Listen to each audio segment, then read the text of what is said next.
So I backed the slides up just a little bit. Yesterday we got into the first doozy chapters, if you will, the kind of the new information that makes your head hurt a little bit. We started talking about estates, and we went down and talked about our freehold estates. And very briefly, I gave you a little bit of information on our leasehold. I told you we'll circle back around and we'll talk more about those in the property management section, or the landlord-tenant relationship section again. But the freehold estates, remember, the freehold are estates of what?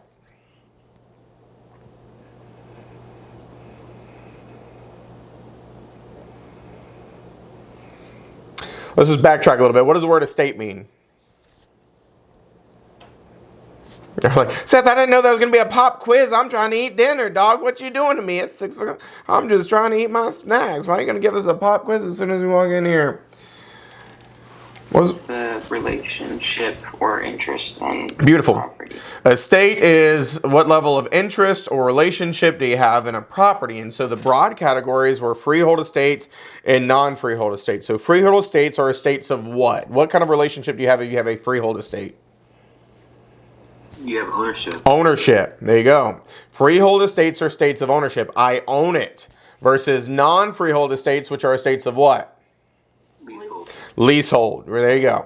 I don't own it, but I do have a relationship to it. I do have an interest in it in some way, shape, or form. And so we focus more on the freehold estates. Now, what was the other really big thing that we kind of categorize these freehold estates into? Not necessarily the broad or the main categories, but we needed to know, because I told you there's going to be a lot of test questions on this, whether they were this or not. What did we talk about? Inheritable. Inheritable. And what does that mean? It means whether or not you can pass down the property to somebody after you pass. Beautiful.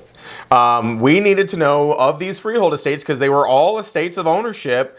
But oddly enough, as weird as it sounds, not all of them can be willed to your next of kin, your heirs, your assigns, or whatever. And so we needed to know, are they estates of inheritance or are they not estates of inheritance? Now, folks, help me out. Which one is not an estate of inheritance? It's so easy, right? Because there's only one out of all of them that was not an estate of inheritance. Conventional life estate. Conventional life estate. And why is it not an estate of inheritance?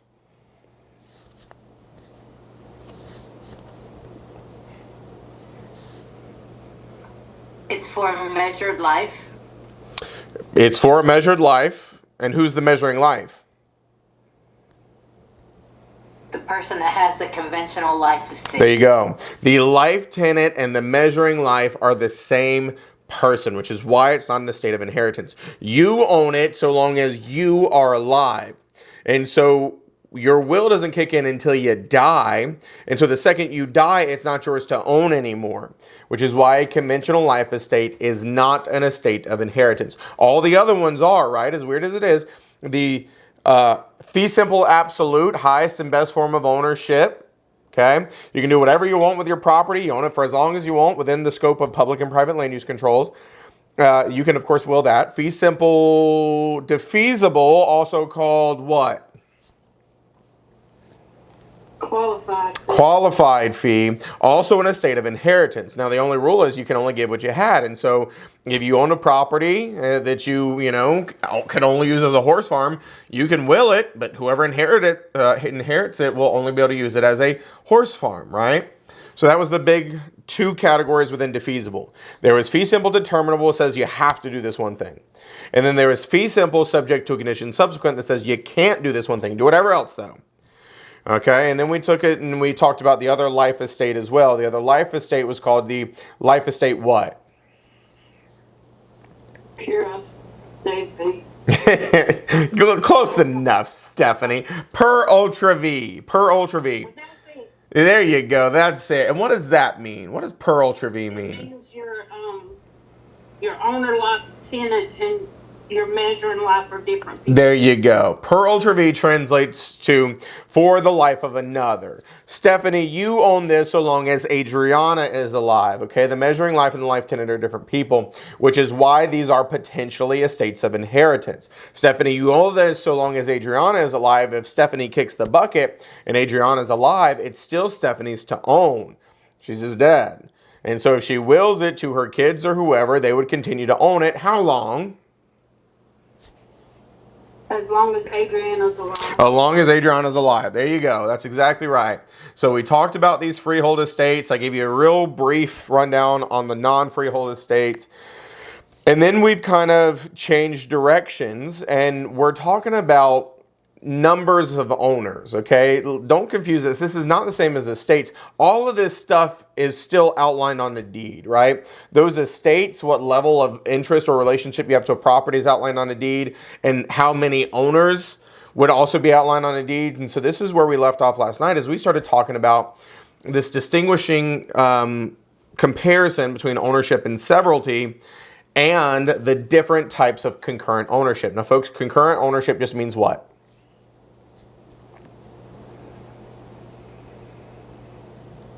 Shared. Yeah, more than one owner. That's it. More than one owner. So ownership and severalty is one owner, could be one person or one entity. Concurrent ownership is more than one owner. Could be multiple people, could be multiple entities. Either way, there's more than one owner. And so we talked about tenancy in common. And I told you tenancy in common is for anyone. And what is unique about tenancy in common compared to the other ones? What can you do with your ownership interest in tenancy in common? And will it? You can will it. So if you own 1/8, 1/16, 1/24, 1/100, doesn't matter how big or how small your share is, you can use the property, you have a say in the property, and you can will your share. So we talked about that yesterday. Joint tenancy has this right of survivorship, and so that's where we left off, right? But the unique thing about this joint tenancy and this right of survivorship, a couple key points here. Number one, you can't have it unless you have, and I told you, depending on the resource you look at, this PIT, P-I-T-T, or some, if you ever watch like a prep agent video, they always use to tip, but he doesn't clarify that it's T-I-P. It sounds like T-O, which, whatever. But it's unity of time, title, possession, and interest. However you can best remember that. So you can only be a joint tenant if you take title at the same time as the other joint tenants. Yet again, joint tenancy is for anybody, okay? Anybody can do it. It's just that it has this very unique thing about it where this right of survivorship exists. And so what that means is you cannot will your share. It doesn't matter if you are a 99% owner or a 1% owner. When you die, the other joint tenants will absorb your share. That is what this right of survivorship means. The other interesting note was in North Carolina, we use this specific verbiage on our deeds that says joint tenancy with right of survivorship. This is a national concept in general though. So if you're watching the national side of the test and you read joint tenancy, automatic right of survivorship, okay? Just always read a joint tenancy question as right of survivorship. Unless it gets super specific on the North Carolina portion of the test and says what language needs to be present for a joint tenancy relationship on a deed, then it would say with right of survivorship, okay? North Carolina, we put that verbiage on there. Other states do not. And oddly enough, my slides are acting weird. I don't know why it does this. Give me 1 second. Let me fix this. So the joint tenancy has this right of survivorship, but remember, when you get these questions on Justin, Jacob, and Kingsley own a property as tenants in common, and, Jacob dies, and in his will, he wants to leave his 1/3 share to, his best friend, who owns the property? Well, it's going to be Justin and Kingsley as 50% owners as joint tenants, right? Those other joint tenants just absorb your share. But conversely, if it said Justin, Jacob, and Kingsley own this property as joint tenants, and Jacob sells his share to Samantha, Sam would come in as a what? Tenant in common. Tenant in common, because Sam would lack that unity of time, title, possession, and interest. She came in after the fact. Now, what that means, though, is then if the question further went on to say, then Justin kicks the bucket, and it wanted to know who owned the property, what would you have in that scenario? A joint Who did you say tenancy. kicked the bucket? Justin kicked the bucket.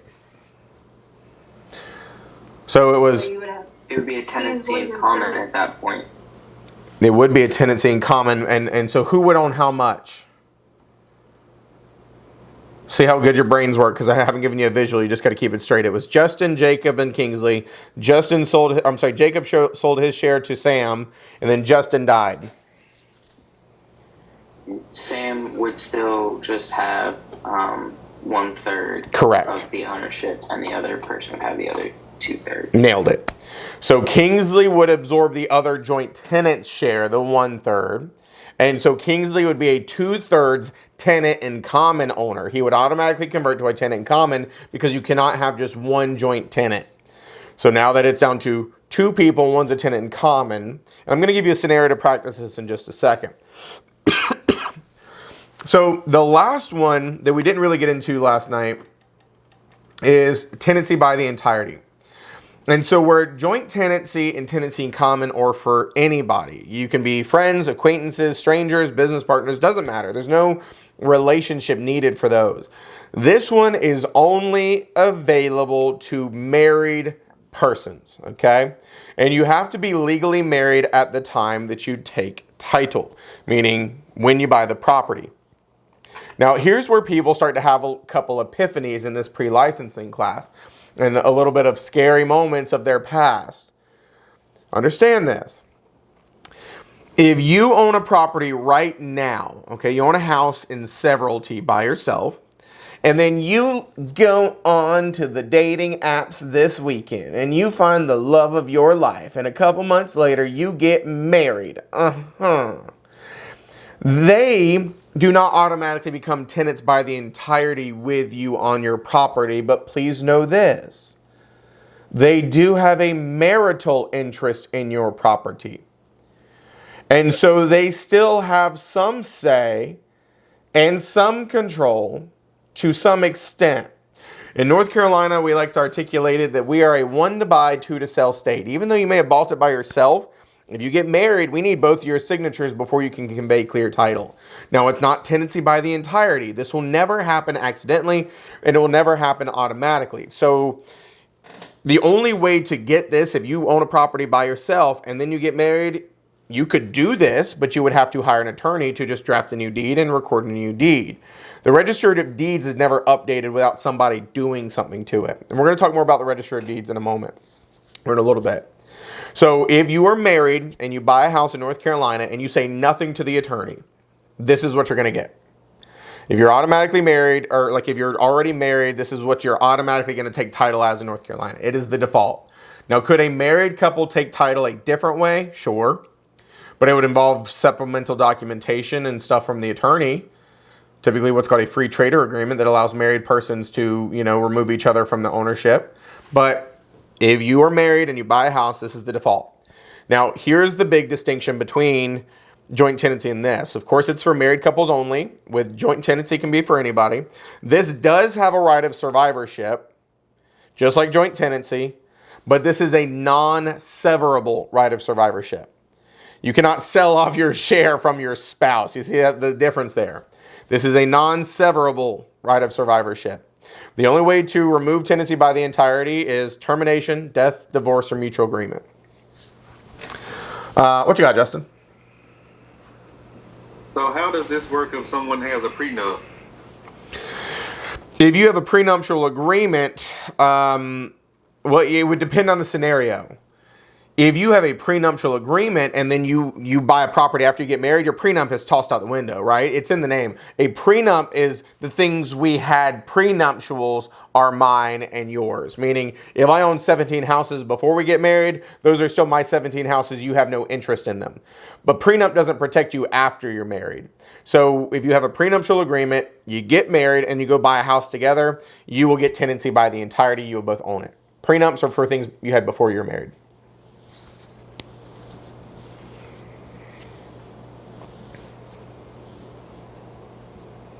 A supplemental question? Are you good on that? You good? Okay. Yep. So, married couples only. This is not something that will automatically happen when you get married. When you get married, you have what's called a marital interest. So this is, it's important to understand that marital interest. And that's where I told you kind of like that marital life estate that we mentioned yesterday, right? That, 1 to buy, 2 to sell in North Carolina. And with that marital life estate, you can't disinherit your spouse. So if you're married and you have a will that leaves your spouse nothing, they're going to get something. That's what that marital life estate is. You can't disinherit your spouse. But you will not create tenancy by the entirety by getting married. And so yet again, on a test question, you may see, Misty has lived in the home for the past 10 years and, gets married to, Brian. How will Misty own the home now? Well, she still owns it in severalty. But Brian does have a marital interest in that property, but does not ever create tenancy by the entirety. Now, the other kind of test questions you'll see with this, Jane Doe and John Doe get married and have 3 kids. John Doe dies of a heart attack and leaves the house to his 3 sons in his will. What is the status of the property after his death? And so you'll have options to say, well, his 3 kids get it. And you'll have options to say his wife owns the entire thing. Well, that's the one, because it's tenancy by the entirety.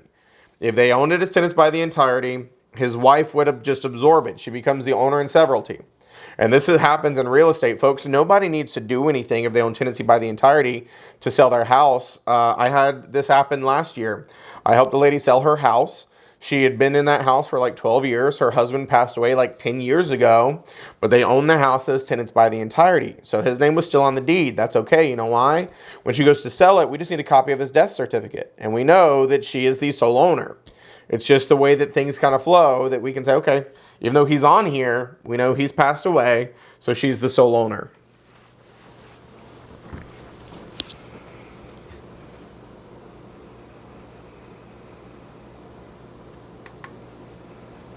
So let me ask you some questions, make sure we're feeling good about this. Okay. A married couple in North Carolina purchases a home in Raleigh. How will they most likely own the property? Tenancy by entirety. Tenancy by the entirety. Because that is the default for married couples. If you are married, when you buy, this is what you will get if you do not tell the attorney otherwise.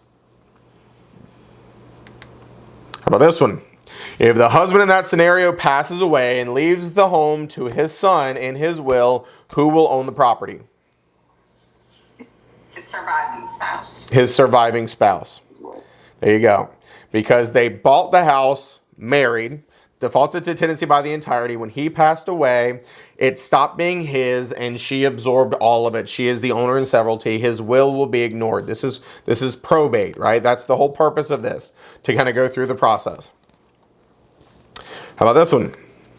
This is a longer one. Makes you think for a second, okay? We got Sam, Joe, Morgan, and Betty purchased a condo together in 2020 as joint tenants. 2 years after purchasing the property, Morgan sells her share to her brother Mike. Joe passes away in November of 2023. Who currently owns the property and how much? Now, folks, let's just take this step by step, okay? Sam, Joe, Morgan, and Betty purchased the condo as joint tenants. So in the initial ownership, who owns how much? Each person owns 25% for these 4 people. Right. There you go. It is possible to have different shares, but without information to the contrary, we're just going to say that Sam is a 25% owner as a joint tenant. Joe, joint tenant, 25%. Morgan, joint tenant. Just really had to write with a mouse. 25%. And then Betty, joint tenant, 25%. Okay. So then 2 years after purchasing the property, Morgan sells her share to her brother Mike. So what do I need to change here? You need to change Morgan to Mike. No. So we'll just put a circle around it so we know that it's, we'll get a little male symbol, okay? Instead of Morgan, it's now Mike. What else? And then the other ones would absorb the portion that belonged to Joe. Oh, no, we're not there yet. We're still on Morgan. What else do we need to do? Oh. The brother would be a tenant in common. There you go. Not a joint tenant anymore because he came in after the fact. Likes that unity of time, title, possession, and interest. So when Morgan sold to Mike, Mike came in as a tenant in common. That is a huge important piece of this, because if you go through it thinking he's a joint tenant, you're going to get the question on a test wrong. So now we can look at Joe, okay? Joe passes away in November of 2023. So now what happens? You take the 25% that Joe owns and split it between Sam and Betty. There you go. So Sam and Betty will absorb this 25%, or in other words, they will get an additional 12.5% each. And nothing changes with Mike because Mike is on his own little world. So now we've got joint tenants with this much, joint tenant with this much, and then one tenant in common with this still quarter. And so that's what you have to understand. Now, if one, let's just add one more level here. If one more of these joint tenants were to die, then what would be the ownership? Let's say we kill Betty. Tenancy in common. Yes. Kill Betty. What's the relationship and what percentage?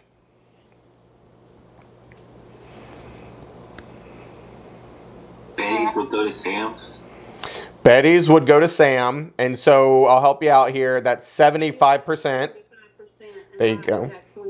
There you go. And now they're both tenants in common. You see how that works? They're not all that easy, though. No, they're not all that easy. But, you know, if you just take it piece by piece and pay attention, right, you'll get it. It's just, you just got to take it slow.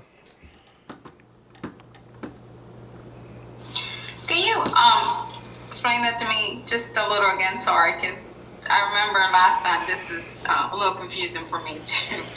You said when Joe passes away, Joe passed away in November. Now Sam and wait a minute, I think I missed it. The first time that someone passed away, Sam and Joe were absorbing the 25%, right? Yes, because so here, let me Like Sam, Joe, Betty should be, right? Sam and Betty. yeah, Joe, here, let me back up here, okay? When we started, we had joint tenants, all at 25%. And so when Mike purchased, he came in as a tenant in common, but that still left Sam, Joe, and Betty as joint tenants with their 25% each. And so when Joe passes away, the other joint tenants just absorb his share. And so technically they just get half of it each because it gets split equally between the other joint tenants. Got it. Okay. Yep. I wrote Sam and Joe, but I was like, no, it should work. Which would be what, 37.5, right? Yes. 37.5% each. I just added the 12 so I didn't have to do the math. So basically now they'd have 37.5% joint tenant and then 37.5% joint tenant. And then, you know, Mike is still sitting on his own little island as a tenant in common. And then what we did at the end was we killed Betty. And so he said, okay, well, just for funsies, let's play this out. If Betty dies, Sam will absorb Betty's 37.5 to leave him with 75%. But now, because there's only one person of that original joint tenancy left, he automatically becomes a tenant in common because Mike is a tenant in common. So that you can't have one joint tenant. Okay. There you go.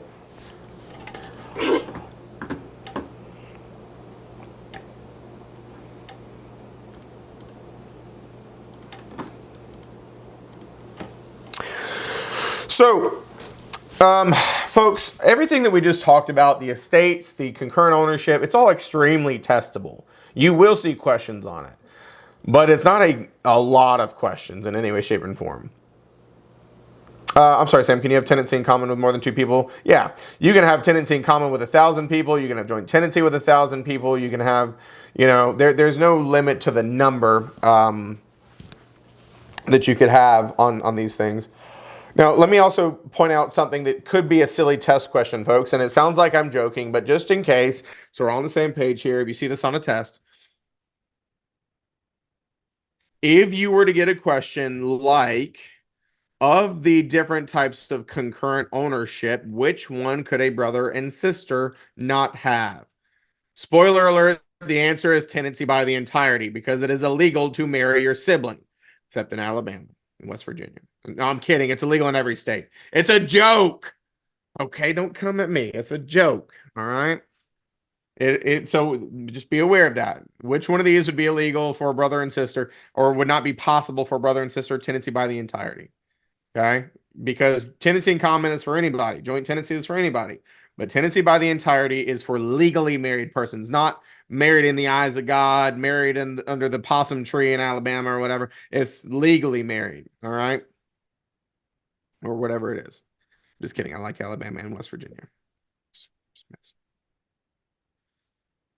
So let's switch gears here. We're still talking about ownership. That's what this whole section's about, right? Ownership and interest, ownership and interest. And so now we're getting into some other different types of unique ownerships.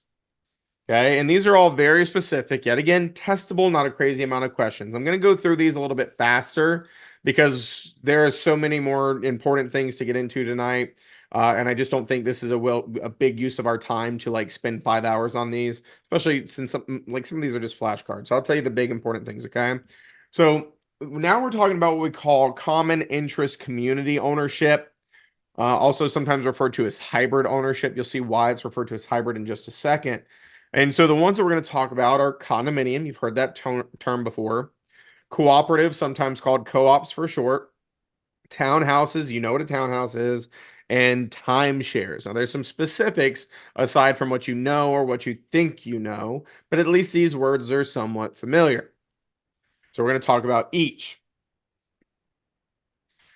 Let's start with condominiums. Let me backtrack here, folks. What is a condominium? What do you know of a condominium? You have Condo. a fitness, like a communal or personality fitness evaluation in order to join the community. I've never heard that. That sounds discriminatory. Con Condos, like having some sort of like fitness test, or you have to meet with the board of the HOA. Is it when you own an apartment, Mm. a condominium? Yeah, no, let's, it would be owning a condo, not an apartment, but a condominium is very similar to an apartment. They're built in a similar way where there are usually on different floors, etc. So you can share a roof, ceiling, and walls. But you own it, you don't rent it. Yeah, there you go. And the value is not based on the person living next to you. So if there was a foreclosure or anything like that, your value would be a little bit more stabilized. I think it's shared ownership of the property. Yeah, I'm not sure, Josh, what you're referring to, because like these are all like things that I've never heard before. Really? I was reading before class, and that's all things that I read in regards to condos. Condos, really? What shop does condos in again? Maybe it's co-ops. Maybe you're thinking of the co-op. I'm thinking of co-op. Maybe I'll look through the textbook. It's all right because I want to know. I just want to make sure that I know exactly what you read. It's all right. Let's talk about the condos, and we'll circle back around, Josh, and I'll pull up the textbook too, and I'll take a look at it because you might be talking about some of the nuances in co-ops, and co-ops are not very testable in North Carolina in any way, shape, and form. But it sounds like you would be referring more to a co-op. So let's talk about the condos. Cool. Misty says 48. I'll look at it in a minute. Let me tell you what you need to know for the test about condos, okay?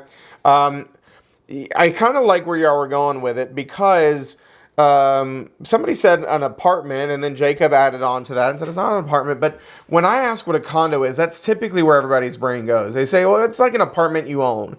And that's not wrong, but it's also not necessarily right.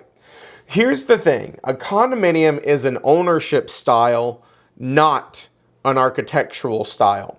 Yes, they very often look like high-rise buildings. Yes, they very often look like apartments, but they do not have to. There are plenty of condominiums out there that look like townhouses. Plenty of condominiums out there that look like other things, right? So a condominium is where here's the biggest thing. It is when you hold title to airspace in severalty, okay? You don't technically own the building. At least not in severalty. It's what you call walls and ownership. So that is your unit. But then when we're dealing with this, we call this a hybrid form of ownership because you hold title to airspace to your unit. And then you typically own all the common areas as, here's that term we just used, tenants in common with the other unit owners. And it is an unseverable ownership as tenants in common. So we all kind of own the building. We all kind of own the ground. We all kind of own the common areas, but we all solely own the interior, the walls in of our unit. Okay? That is a way to think of condominiums. You hold title to airspace only. Now, when we're dealing with the most testable pieces, there's a part that falls into play with North Carolina, but from, the national point of view, knowing that you hold title to airspace, knowing that there would be a master insurance policy to cover that building, but then you would also have what we call condominium owner's insurance, which is basically a step above a renter's policy because it's like your exclusive fixtures and your personal property. Doesn't need to cover the whole building because you don't own the whole building by yourself. And then the other big thing is understanding that you do have to pay real property taxes on your condominium unit. You bought it, you thought it had value, so the government says, we do too, pay us, right? So you do have to pay your own personal real property taxes on your condominium unit. And it is titled to airspace. So this is just going on what I was saying. Unit owners pay their own property taxes. Each unit holds fee simple title to their own individual unit. They may have some exclusive uses, like exclusive use of a parking spot, exclusive use of a balcony. Sometimes they can include garages. And then, all the surrounding areas, I said, we all kind of own as tenants in common. Now, there is a unit owners association. Josh was absolutely right about that. Condominium owners association, unit owners association, that does exist. And they are the governing body, and they can have very strict guidelines, rules, and regulations, and they are the enforcing body. So that does absolutely come into play in condominiums.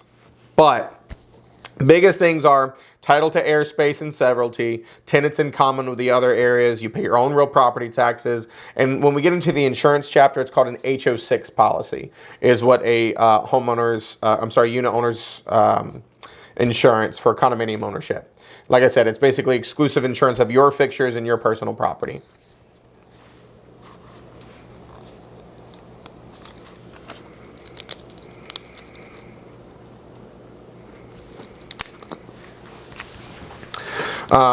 And I marked down 48. I'll read that section of the textbook on your first break. I mean, here's the thing. It could say something like that, and this is where, understand that there are national concepts that work a little bit different in each state. So sometimes it'll reference things on a supranational level, and then I'll kind of iron it in a little bit more to North Carolina. But it's good to be able to see all of it because, with this new testing provider, I don't know exactly what our national portion of our test is going to look like, but I will know tomorrow, hopefully. So.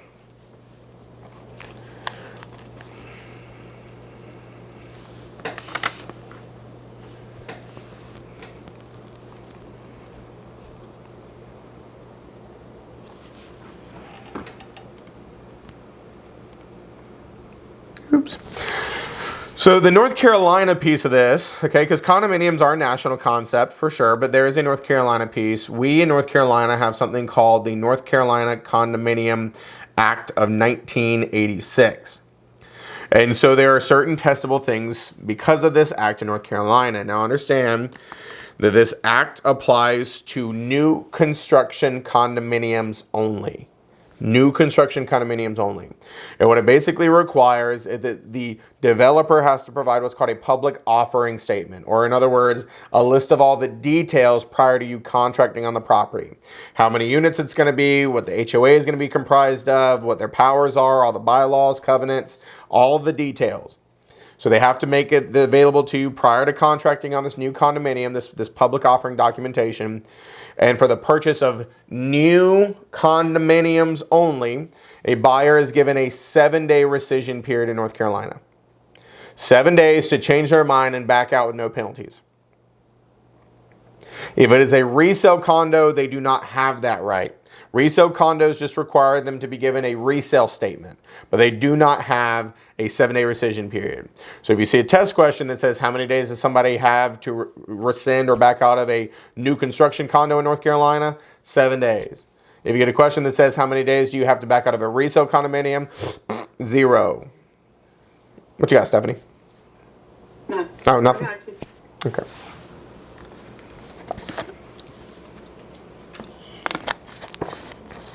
$7 days for new construction and 0 for a resale. And this is only condominiums. Don't lump it in new construction in general. New construction condo specifically, they get a 7-day rescission period. Resale condos, there is no rescission period. They just get what's called a public offerings, or I'm sorry, a condominium resale statement, which just gives you all the same details, but since it's already been established, they don't get a rescission period.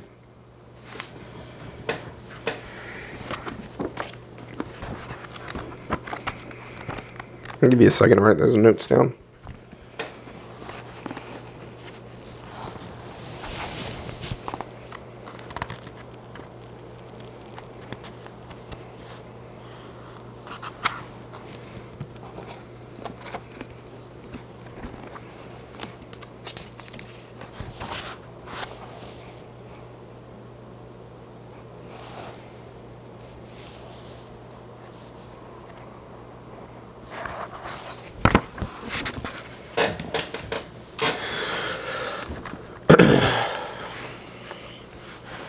So let's talk about townhomes. You all know what a townhome is. What's a townhome, folks? Let me backtrack here. What's a townhome? A townhome is a home that shares 2 walls, and it is built in units, and usually 3 or 4. Yeah, 3, 4, 5 blocks of homes, sometimes called row homes. So here's the big differentiation, folks. Understand this. In a condominium, you do not outright own dirt in any way, shape, and form. You own title to airspace in severalty. You don't own dirt. I mean, you have tenancy in common in a condominium for these community spaces, but you don't, you can't, let me just make this clear. In a condominium, you can't plant a bush. In a condominium, you can't prune bushes. You can't tear up anything. You can't do any of that because you don't own the land outright. In a townhouse, while it is a small portion of land, you do own land. That is a huge difference here. Okay, you do own land. You do own your building. You do own your roof typically. So you actually own the structure. You actually own the dirt. That's the biggest difference. Now, as Jacob said, you do have what's called a party wall, and technically you own halfway into the shared party wall. You own halfway in, they own halfway in. And so when we're dealing with townhomes, the most testable thing is understanding that you do own the dirt, you do own the building, and then any community spaces, they're not owned by the owners. They are owned by what's called a homeowners association. It is an entity created, and that entity owns the land, and it is held for the exclusive use of the homeowners. So if there was a dog park in your community, walkways, a playground, anything like that, the individual homeowners do not own it as anything. There is an entity called a homeowners association that owns it. And you make payments to these homeowners association, and they maintain it for the exclusive use of the homeowners. Okay, that's the big differentiation with townhomes versus condos.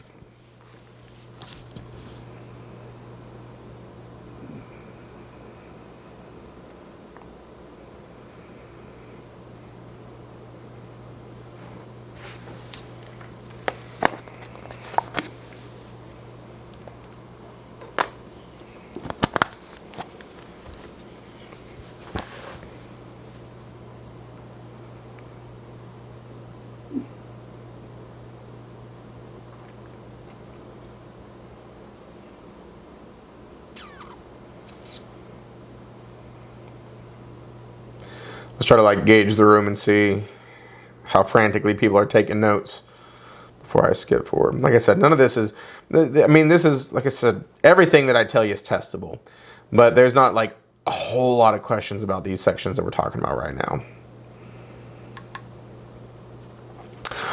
So here's the next one, okay? The next one is called a cooperative, or just a co-op for short. Now, folks, understand this hardly exists in North Carolina. I'm not going to say it doesn't exist, because there are some out near like Charlotte and things of that nature. But here's all you need to know about a co-op. It's basically like flashcard level, folks. A co-op is where you do not own real property. You own stock options in a corporation.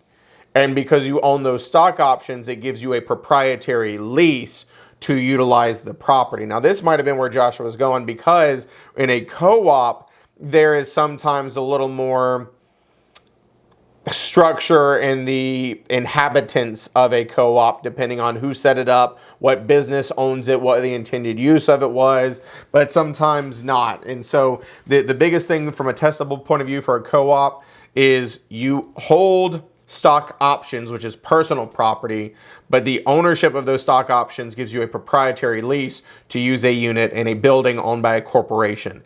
This is very big in New York, like the apartments above Grand Central Station. You know, they purchase those buildings and they hold them for advertisement purposes, and they will have certain shareholders get these leases to these units. It's just not crazy testable. Know what it is, that's it. If they ask you, what is a co-op? Somebody who owns stock options and gets access to a proprietary lease owned by a corporation. That's it. That's all you need to know about a co-op.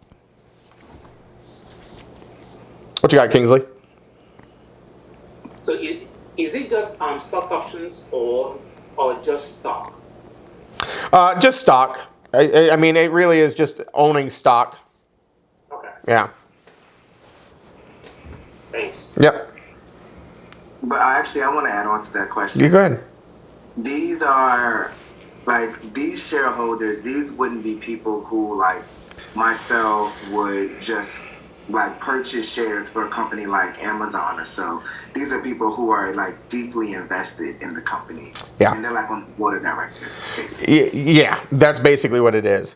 And so here's where this gets a little weird, Josh. Sometimes it's not even like the big companies. Some people will actually, you know, do this, and they'll basically start a company together, and they will purchase individual shares of however many stock options or stocks they create. And then they will use that money to purchase a building or a community, and then that will give them all access to use it. So some people that are not giant corporations and you're not on the board of directors will use this methodology to start a commune or a little off the grid village, or, whatever you want to call it. Yeah. So there's different ways to go about it, but typically, yeah. This is pretty common. No, not at all. Okay.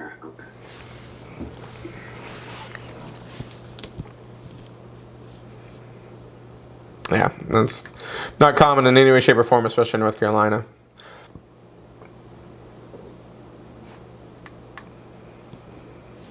And just remember too, I'm kind of skipping through some of these. You have access to all of these slides, and I can always send them to you again, I promise.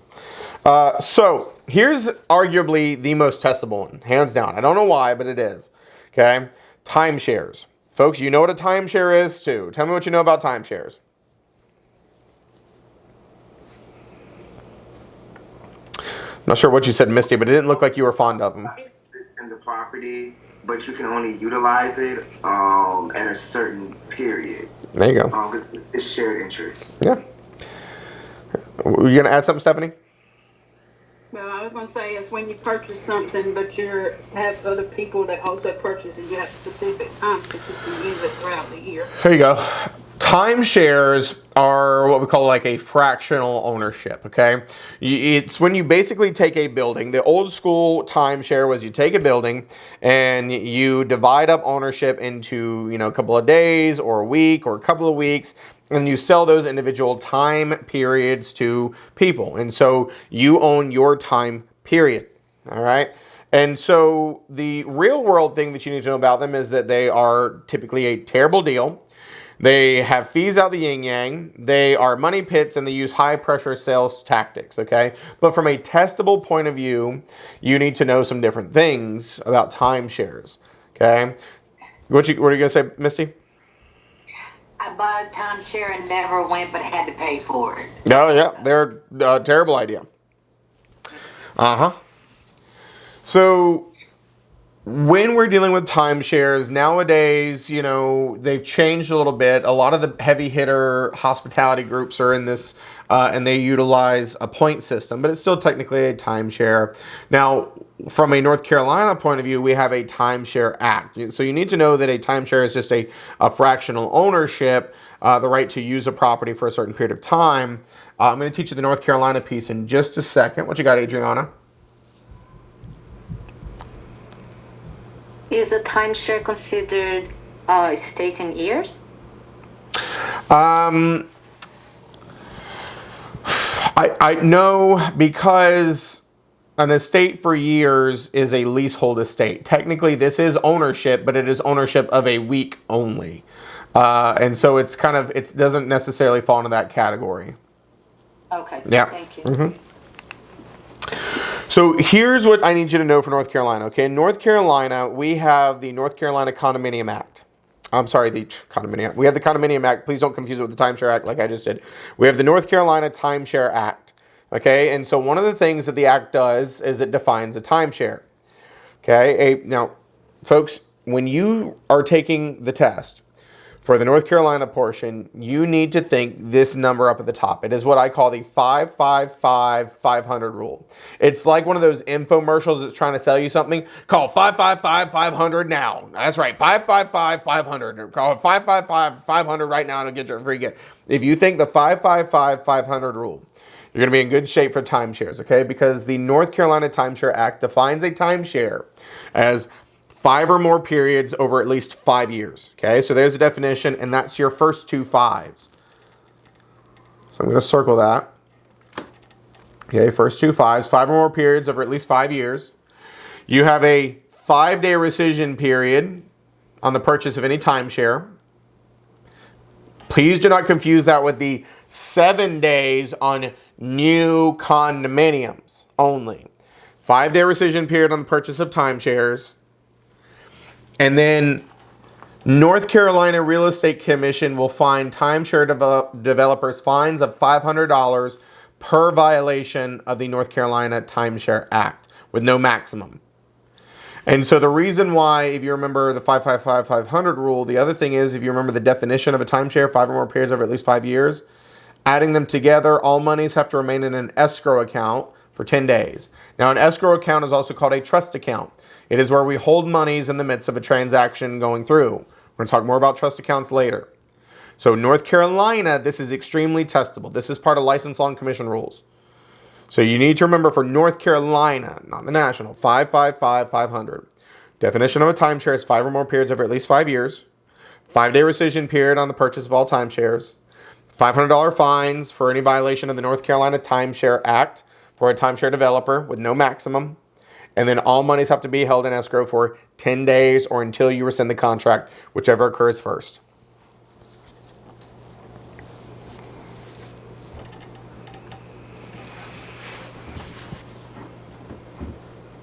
Hey, Johnny, your hands are stuff from before, right? No worries. Seth, can you explain more separated time periods? What does that mean? Yeah. 5 or more separated time periods that last at least 5 years. So let's say that, you know, we said that you get, we were selling 1 month. Okay, well, that's 12 time periods, right? If everybody purchased a month, that's 12 time periods per year. And if they own it for at least 5 years, that well exceeds that 5 or more periods over at least 5 years.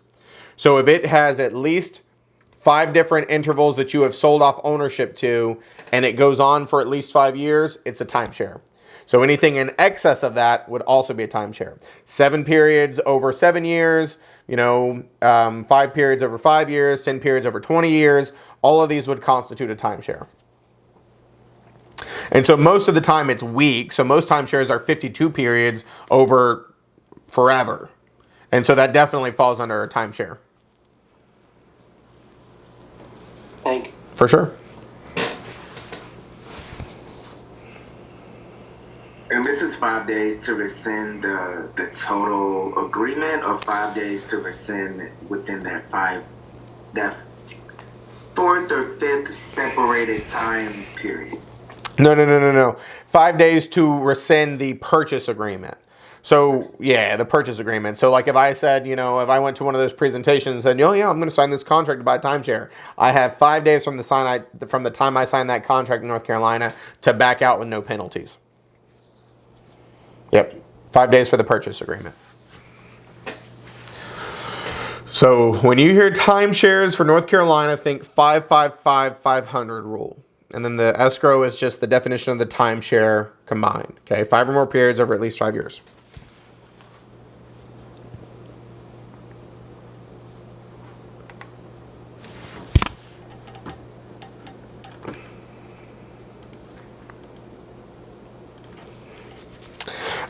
This is just going to be an honorable mention section. I don't think these are going to be extremely testable, but let me just try to make this as simple as I can.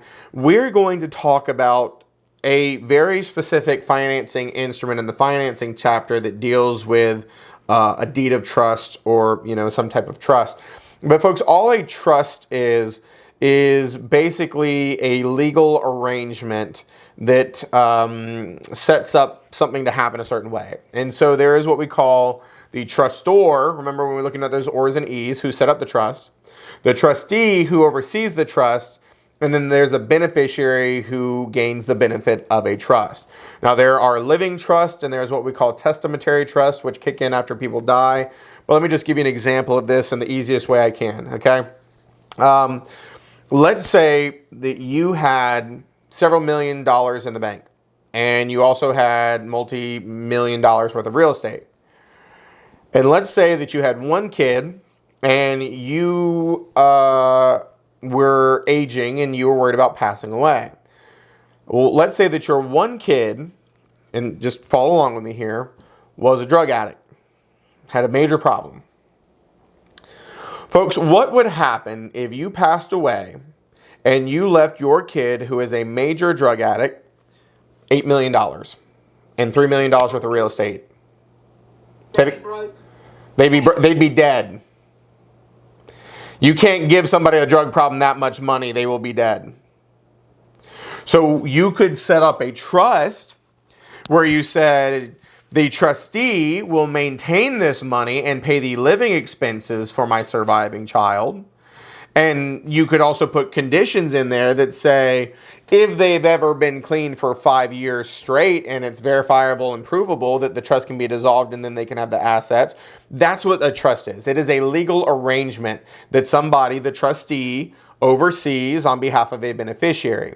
Now, the trustee is typically an attorney, like a family attorney, and they do get paid for being the trustee. So you got to make sure that there's money and you've, worked out this agreement. But that's all a trust is. It is just a legal arrangement that, something exists for somebody else. Some people will do this as a wealth tool in their lives to have something, not being held by them personally, but to be held by their trust for different tax benefits. Don't overthink it. It's just a legal arrangement. When we get into the financing section, we will talk about a legal arrangement where somebody oversees legal title to property on behalf of the bank. That's all a trust is. So just some couple supplemental pieces on this. Living trust allows the trustor during his or her lifetime to convey title to a trustee for the benefit of a third party. Land trust allows the trustor to convey the state, the land trust applies only to real property, not to personal property. And so that's just, some mentions that you could see on your syllabus. Just understanding the different terminologies you could see for trusts.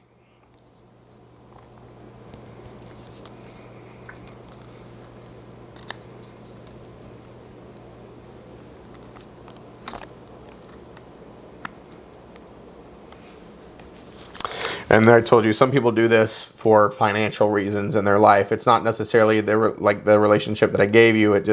There's tax benefits, there's asset protection, there's all kinds of reasons why people do this. We don't go into the scope of that in this class.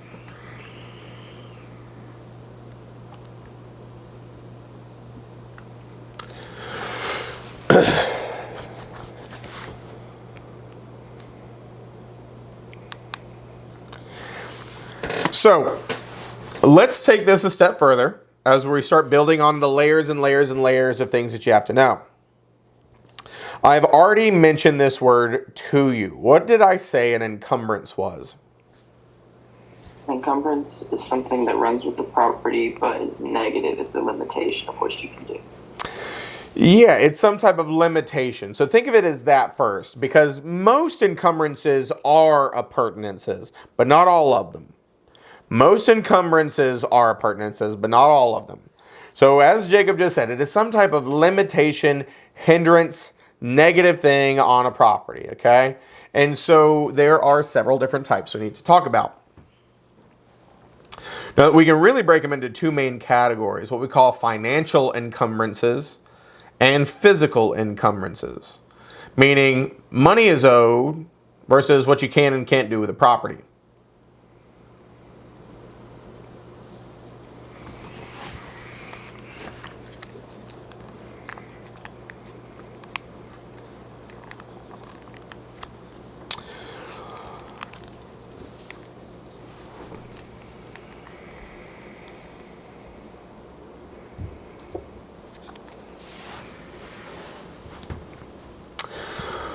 So, let's talk about it.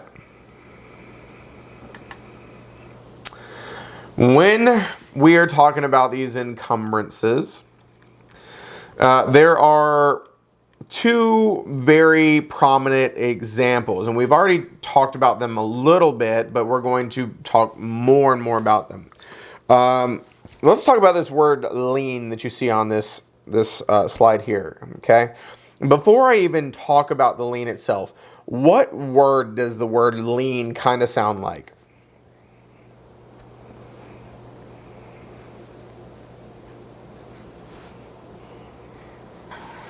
To me, lien is like you lean on something, you attach some, right? Sure.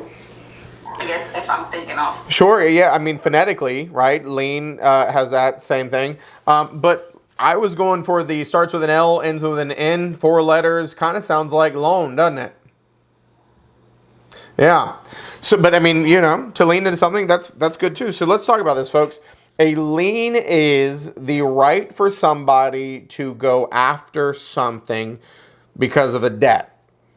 That's what a lien is.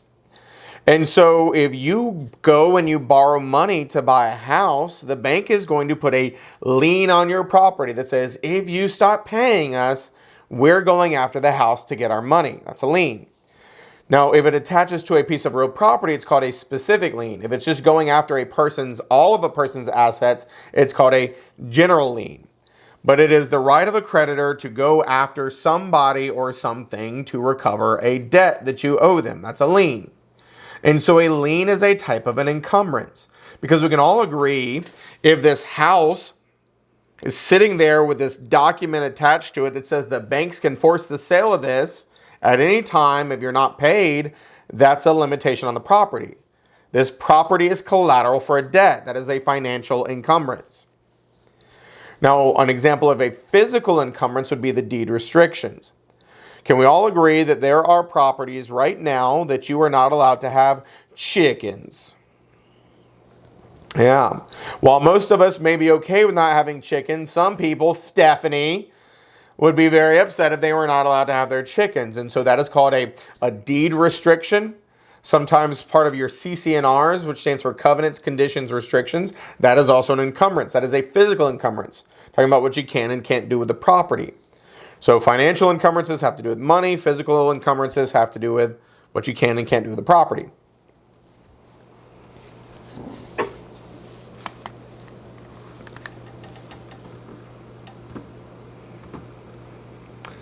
Tell you what I'm going to do here. Just had an idea.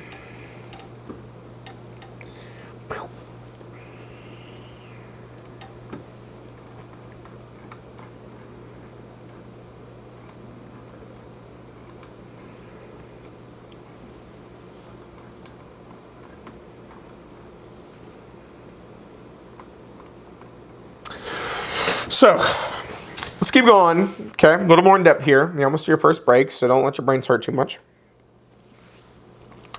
Let's focus on the liens for a second. Okay, let's start with the financial piece.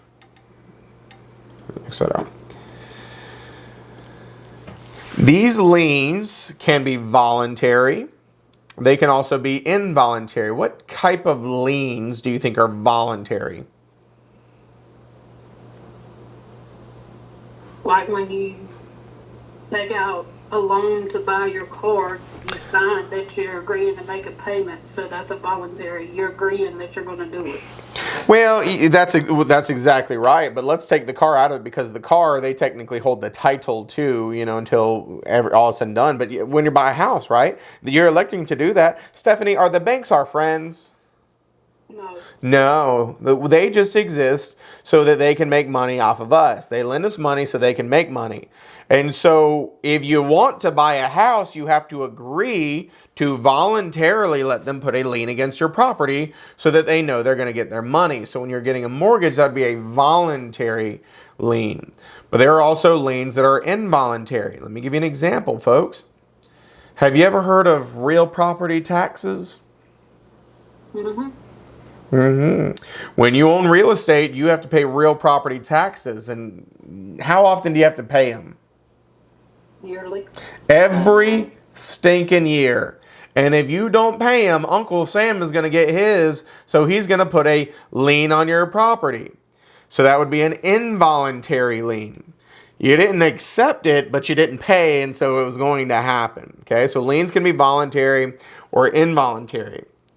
So I used the verbiage earlier. I said there's what we call specific liens. There's what we call general liens. A specific lien attaches to a specific piece of real property. So when Corey goes out and buys 123 Main Street, the bank is going to put a lien against 123 Main Street, not Corey.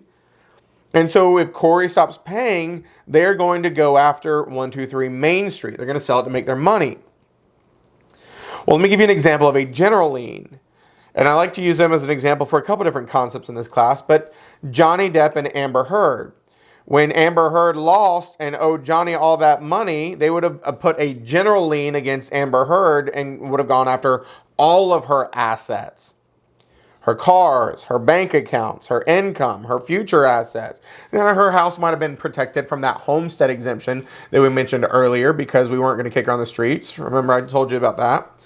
But a general lien goes after all of a person's assets. A specific lien just goes for a piece of real property. Well, if you don't pay your income taxes, that's a general lien. The IRS will go after all of your assets. So specific lien attaches to a specific piece of real property.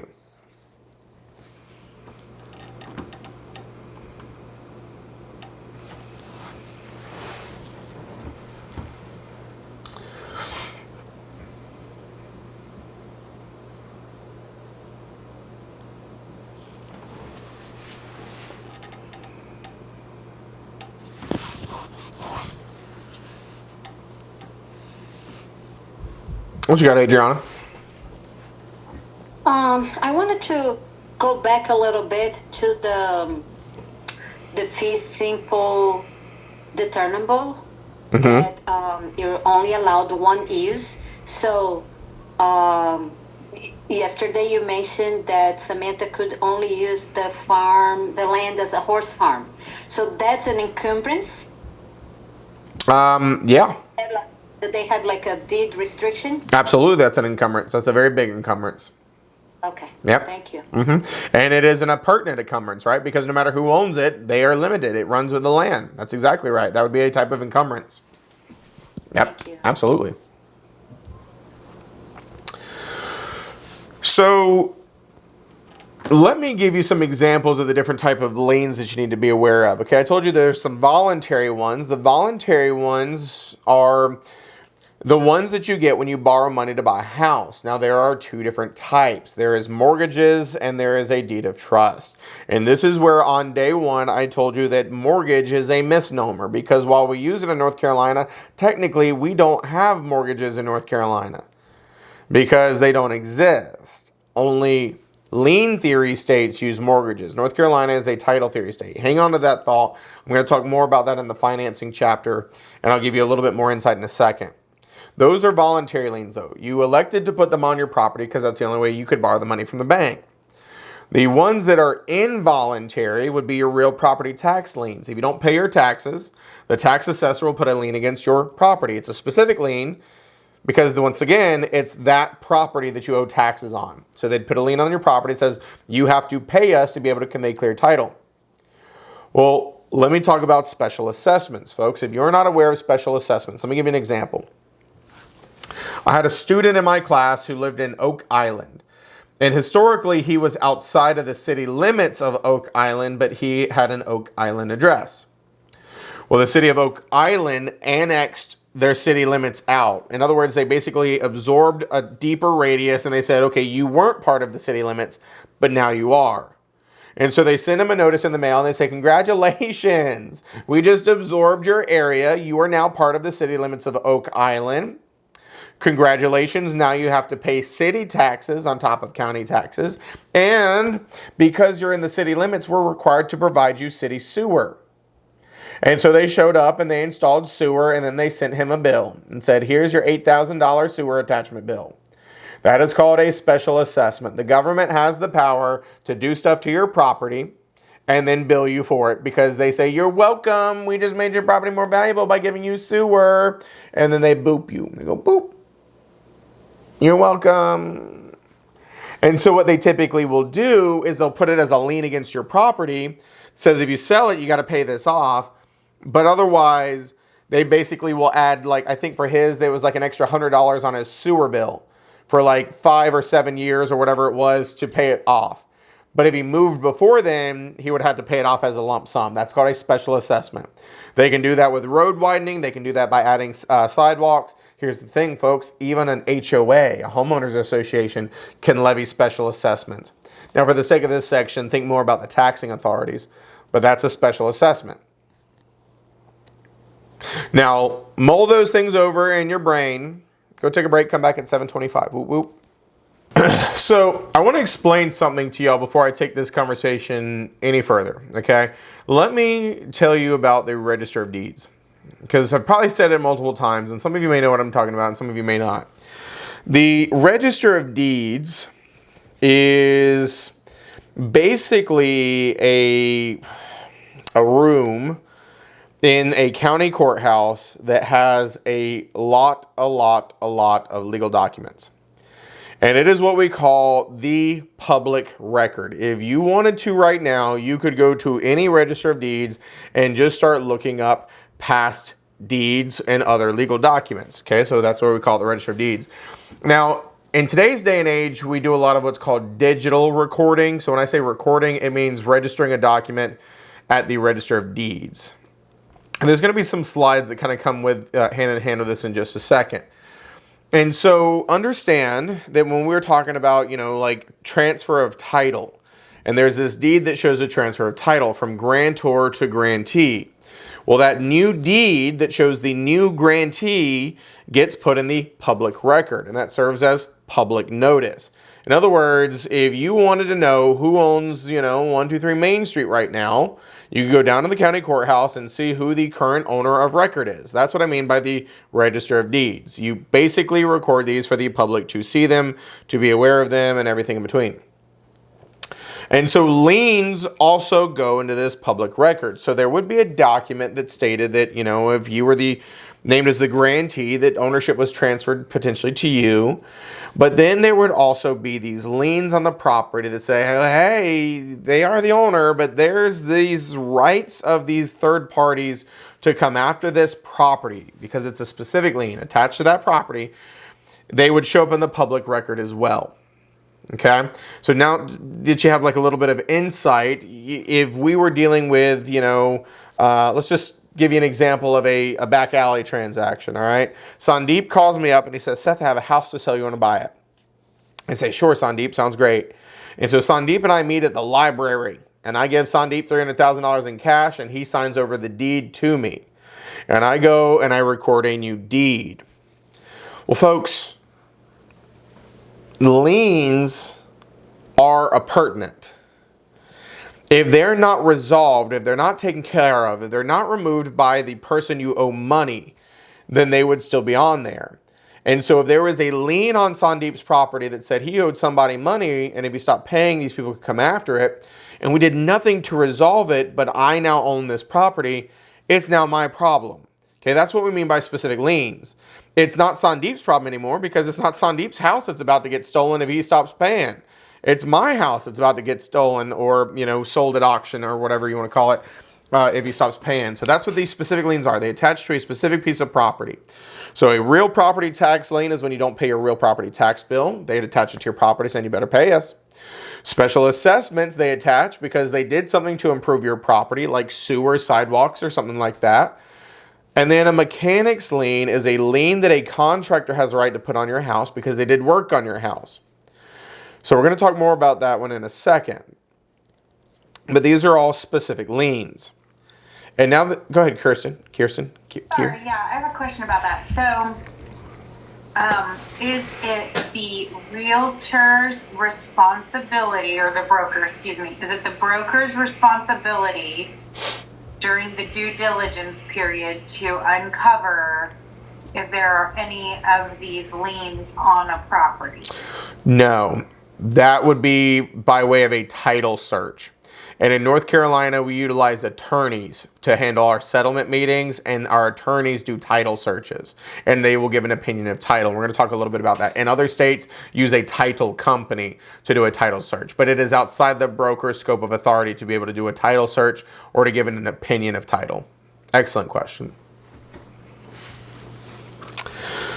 So all of these specific liens, okay, and this is where I just told you, these liens are appurtenant.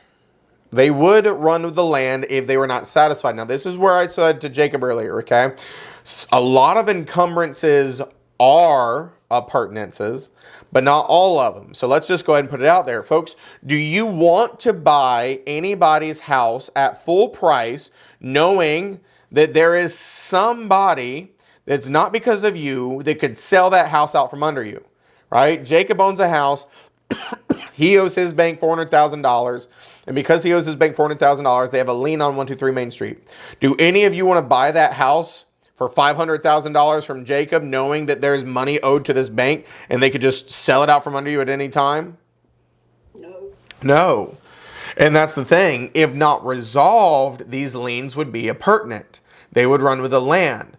But the idea behind a sale is, well, we want you to remove those liens before we buy the property. Otherwise, we're not interested.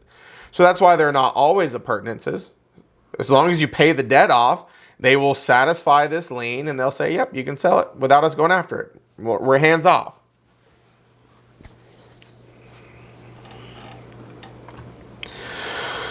Now, one of the most testable things about these liens is what we call lien priority. Folks, as you can imagine, I've already told you multiple types of specific liens. Special assessments, real property taxes, your mortgage or deed of trust, mechanics liens. Well, the way that this works is potentially all these people that you owe money to could all have liens against your property.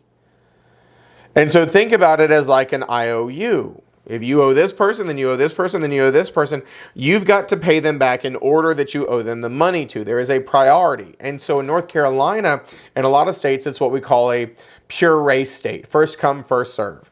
So whoever records the lien first is sitting at the top of the totem pole. Whoever records the lien second in the totem pole. The reason why this is important is if one of these lien holders decides to foreclose on your house, please understand, and we're going to talk more about this in a couple sections, but let me just help you out here. A lot of people think that a foreclosure is the bank taking your house. It's not. The bank doesn't want your house. The bank wants their money. So a foreclosure is the bank auctioning your house off and trying to get their money. And when the money comes in, it gets divvied out in order of priority. The first person you owe the money to gets paid first. When any money that's left over goes to the second person. Any money that's left over goes to the third person. And if they auction it off for enough where all debtors, lien holders were paid, then the owner who was kicked out of their house would potentially make that extra money, right? They can't keep money that's you're entitled to via equity. Now that sounds fine and dandy, but the thing is, there's some special rules. It's not just first come, first serve. Okay? So the first thing Is there a step that a broker takes to check and see if there are any liens on a property before the sale of a house? That's a good question, Sam. Here's the thing. You would be able to see most liens just by looking at the Register of Deeds. And the Register of Deeds is the public record. So we can all look at it. So it is a good brokerage practice to look at liens and make sure there's not multiple or that they all... Because what you can see is how much they initially borrowed. It doesn't tell you what they owe now, but you would be able to see like a deed of trust that says something like, initial amount of $280,000 over 30 years or something like that. You can actually see this in the public record. So it would be a good practice to look at them, just as long as we understand that that's just a matter of fact thing, not an opinion of title, and it doesn't necessarily mean anything because we don't have the know-how to do in-depth research. But yeah, it would be a good idea to look. So typically, most liens are first come, first served. Whichever was recorded against the property first would get paid first. However, there is special rules that are exceptionally testable. Now, I want you to understand this. When we get into the financing chapter later, and we talk more about foreclosures and the way that that all works, this will make more sense. But the first thing that happens when we're foreclosing, meaning somebody stopped paying, the bank is forcing the sale. The first thing that has to be paid is the cost of the foreclosure. There is somebody handling that foreclosure, and I promise you they don't work for free. So the first thing that's always paid is the foreclosure cost. But when we then get into the liens, as I'm talking about them, there is a special rule that the real property tax lien is the highest priority. It doesn't matter when it was recorded, it will be paid before anything. So let's say that you buy a house in 2010. You stop making your payments in 2020, 10 years later.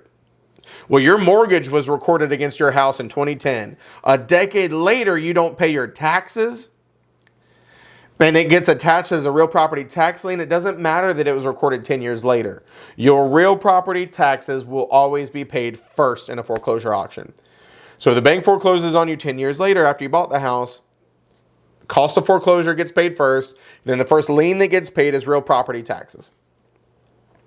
Second only to real property taxes is the special assessment. The way you can think about this is the government's going to get theirs. So those special assessments liens I told you about are a higher priority than everything else as well. They would be less than real property taxes if you had to group them, but they beat out everything else. Then everything else is in order of recordation. So let's say that you bought the house and got a, first mortgage lien put on, and then maybe you did a refi or did a home equity line and had a second mortgage lien put on. That would be recorded second. So it'd be that one first, then the next one. So at that point, it's first come, first serve after those higher priorities. So real property tax liens beat out everything else, except for the foreclosure costs, because that's not a lien. And then special assessments are second to that, but beat out everything else. Now the mechanics liens, I've got a slide for that next, but let me explain a mechanics lien. If you were to hire a contractor to come in and renovate your kitchen right now, and let's say it costs $40,000, and you don't pay them. When you hire people to do work on your house, they have the right to put a lien against your house if you don't pay them. Now here's the interesting thing about it. They can't put the lien on until they've finished the work. They have 120 days after completing the work to put the lien on the property. But this lien backdates as if it was recorded on the day that they started to work on your property or the days that materials were dropped off. And so that could change the order. Because think about it.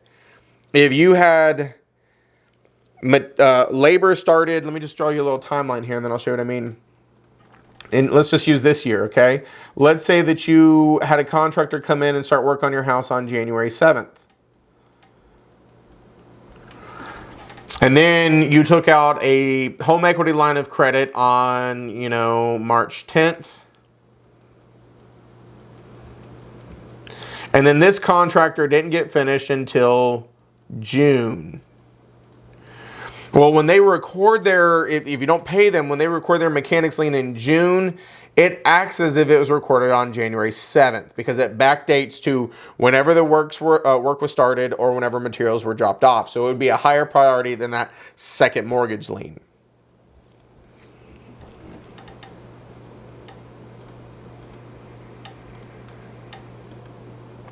So in some circumstances, a mechanics lien would be more prioritized than a mortgage lien.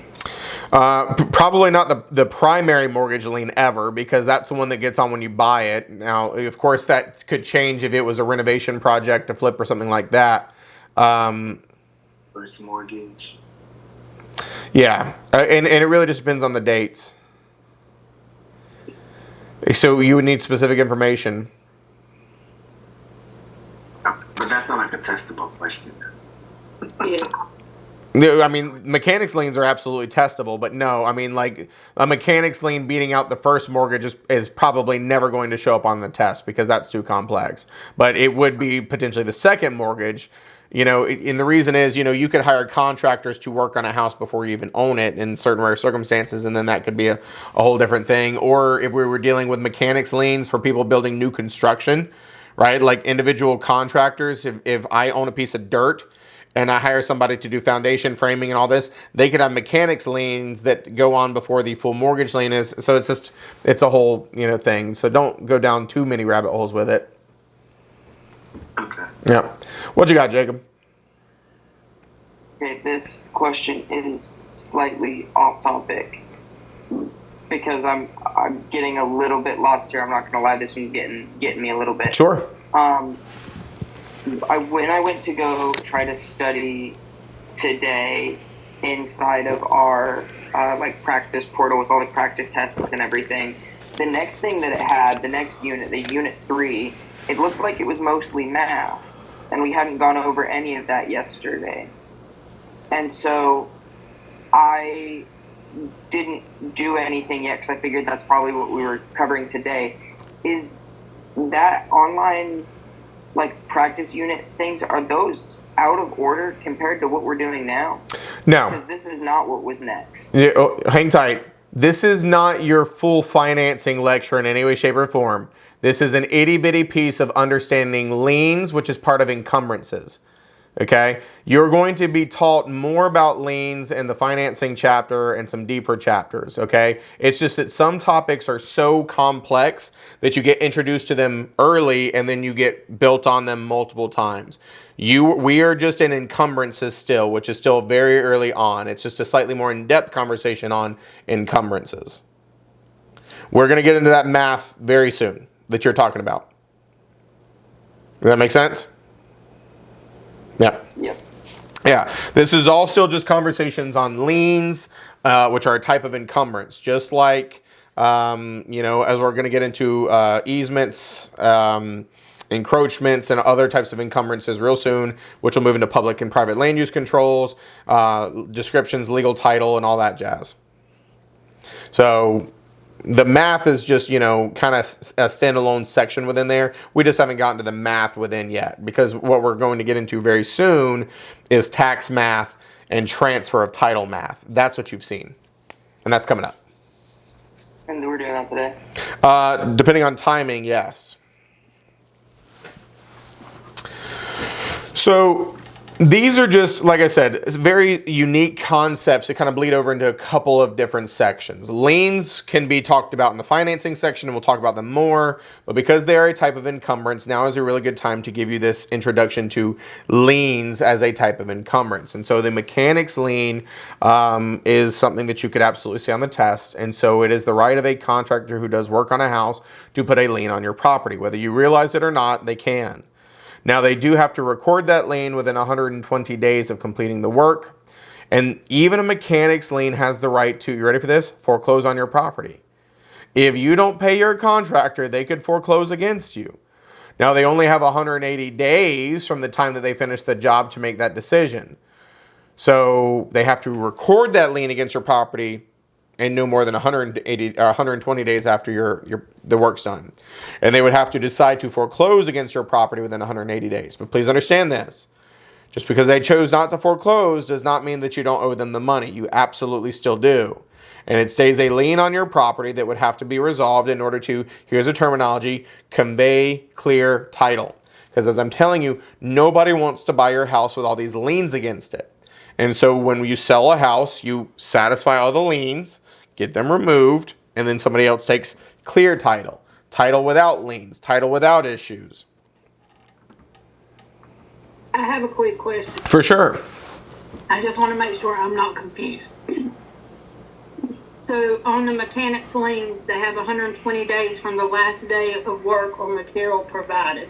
But if they want to foreclose or follow up with legal action, it's 180 days, but technically it's 60 days after they filed the mechanic lien, correct? Correct. It's not an additional 180. No. It's all part of that same 180 days. That's exactly right. I want to make sure I was thinking. Yep, correctly. you nailed it. That's exactly right. It's all part of that same 180 days. So we're going to talk more about this later, folks. You know, some of these is just an introduction to these concepts. We will talk about this some more in the liens and the financing and all that jazz. So I'm going to actually just leave it at that for now for the mechanics liens because I don't want you to get too far down the rabbit hole. So I'm going to skip forward one. We'll circle back around to the other NC concept, which just talks about a lien agent, but I don't want to talk about that just yet because I don't want you to get confused. Let's talk about a couple other pieces in this encumbrance section before we move into the other encumbrances. Okay, this is what I would call vocabulary. Okay, liens are a type of encumbrance, financial encumbrance, and we have specific liens and general liens. And so now this is an encumbrance, and this is all going to make some more sense in a second as I kind of piece out the physical versus the financial. So if you see the term writ of attachment, it is basically a legal standing against a piece of property which prevents somebody from trying to conceal it or to sell it outright or, you know, be sneaky about it. And so it would be an encumbrance on the property because it basically prevents you from selling something outright. It is very common with things like a divorce or something like that. So if you get this ordered, somebody couldn't, you know, you may have a writ of attachment on a beach house. So that way you can't sell it out before the divorce hearing and pretend it doesn't exist. And then that way you don't have to have holdings. And so this would be an encumbrance. It limits the sellability of a property to have this writ of attachment on the property. It's just a vocabulary piece, not a super in-depth one. So a writ of attachment would be an encumbrance on the property because it is a financial limitation or a legal limitation on the property or the ownership or the conveying of the property. Now there's another piece of vocabulary that comes into play here, and that is lis pendens. Yet again, vocab only, and that basically translates to pending litigation. And so in a similar kind of vein, what it does is it attaches to a piece of property that says, well, this property is the subject of a current lawsuit, maybe a foreclosure or divorce or something. And while it could be sold, it's subject to whatever outcome is going to happen. So you may not want to purchase it because the bank may still foreclose on it after you purchase it, or somebody may win the rights to it after you purchase it. So that is why these are considered encumbrances. These are not necessarily properties that you would want anything to do with because they are severely questionable, but because of these two things, writ of attachment or this lis pendens. Just means pending litigation. These are types of encumbrances. These are vocabulary words that you could see.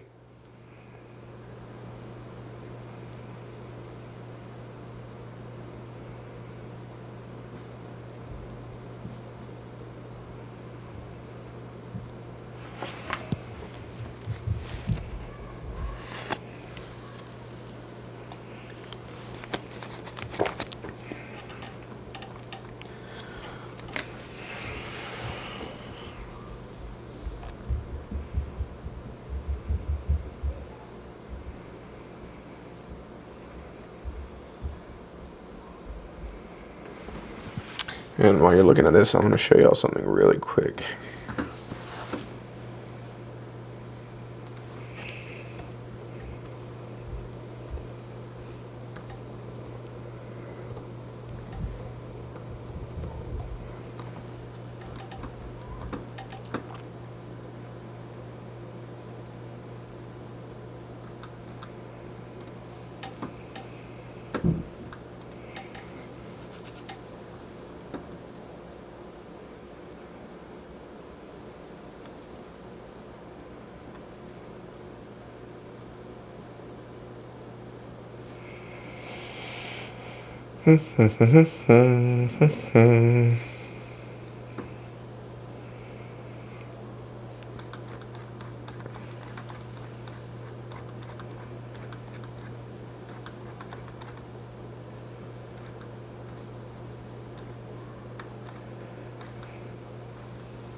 So if you're ever getting a little bit confused when you're looking at any of the learning management system, just understand the slides, aside from like extra things that I try to add in that I think are very complex, the slides are really kind of flowing right along with the syllabus, okay? So if you've noticed, we've kind of gone through like total circumstance test, improvements, manufactured versus modular, estates, freehold, not of inheritance, quick mention, these couple, supplemental things, severalty, tenancy in common, condominium, co-op, timeshare, trust. Now here's encumbrances. And so I'm just going right along with your syllabus. Nothing's out of place here. So that's where you got the mechanics lien mention and the general liens versus specific liens. And then we're going to move into, there's writ of attachment, lis pendens, and now we're going to move into easements. So it's flowing perfectly with your syllabus that you have. It just may, not feel quite as functional in the LMS because of the way that the textbook is written, the way that we kind of quiz you on things. But this is the general flow that we're in. So don't let it freak you out. And some things have multiple places because we circle back around and talk about them.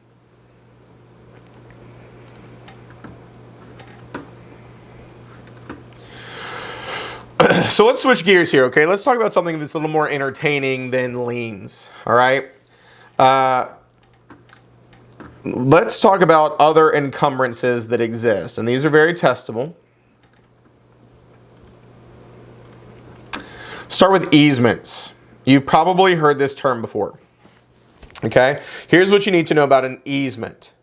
An easement is the right to use somebody else's property. I'm going to say that again. It is the right to use somebody else's property. Not own it, use it. And so the most common type is like a shared driveway or where you have to cross somebody's land to get to your land or something like that. And so I'm not going to go into the terms yet, but let me show you why this is called an encumbrance. If you were dealing with something like this, and this is a very extreme example. Let's say you had a road here, a house here, and you had to go through their yard to get to your yard. We can all agree that if this is the property line, you don't own it, but you have to drive through or use somebody else's property to get to the property you own. Does that make sense for everybody? So this would be an easement. Now the reason why this is considered an encumbrance, right? A limitation. Think about this. If you own lot A, you have to let somebody drive through your yard. If you own lot B, you have to drive through somebody's yard to get to your property. You see how it is a limitation on both properties. Because one is limited by having to allow it to happen, and one is having to go through somebody else's to get to theirs. It is an encumbrance. It is a limitation. And so you may or may not want to deal with this when you buy a piece of property. That's why we call it an encumbrance. So easements are the right to use the property of another, not own it. And so there's two main types of easements. There is what we call an appurtenant easement, also called a easement appurtenant. And then there is what we call an easement in gross. Now you know the word appurtenant. I just told you it. What does appurtenant mean?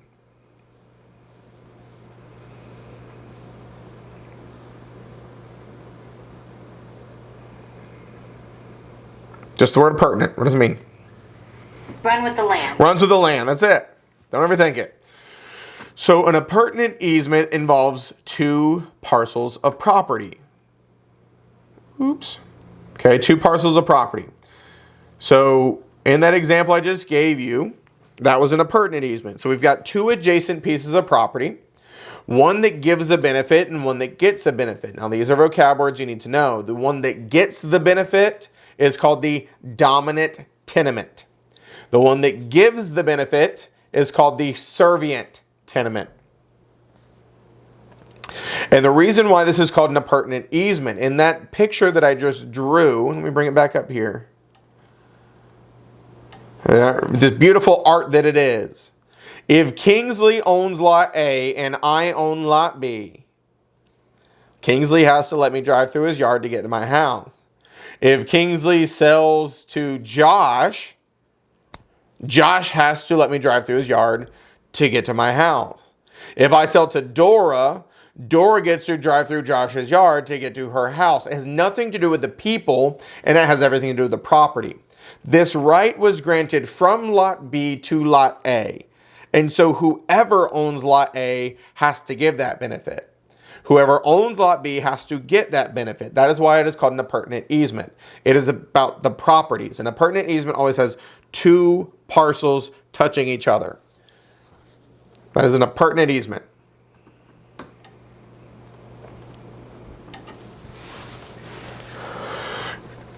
What you got, Kingsley? Must it be in writing, or could it just be an agreement? It needs to be in writing and it needs to be recorded. When we get into things, we're going to talk about the statute of frauds and the Connor Act in a little bit.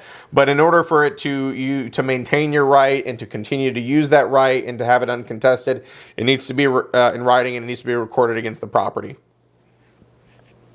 Yeah. So here's a slightly prettier version of an appurtenant easement. Okay, I drew my beautiful, beautiful picture, but in this instance right here, we got the public road.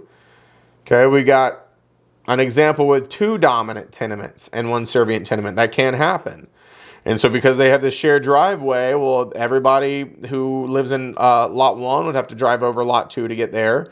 Everybody who lives in lot 3 would have to drive over lot 2 to get there. And so this is an encumbrance on the property because whoever owns lot 2 has to let the owners of lots 1 and lot 3 drive through their yard. Whoever owns lot 1 and lot 3 have to drive through somebody else's yard to get to their houses.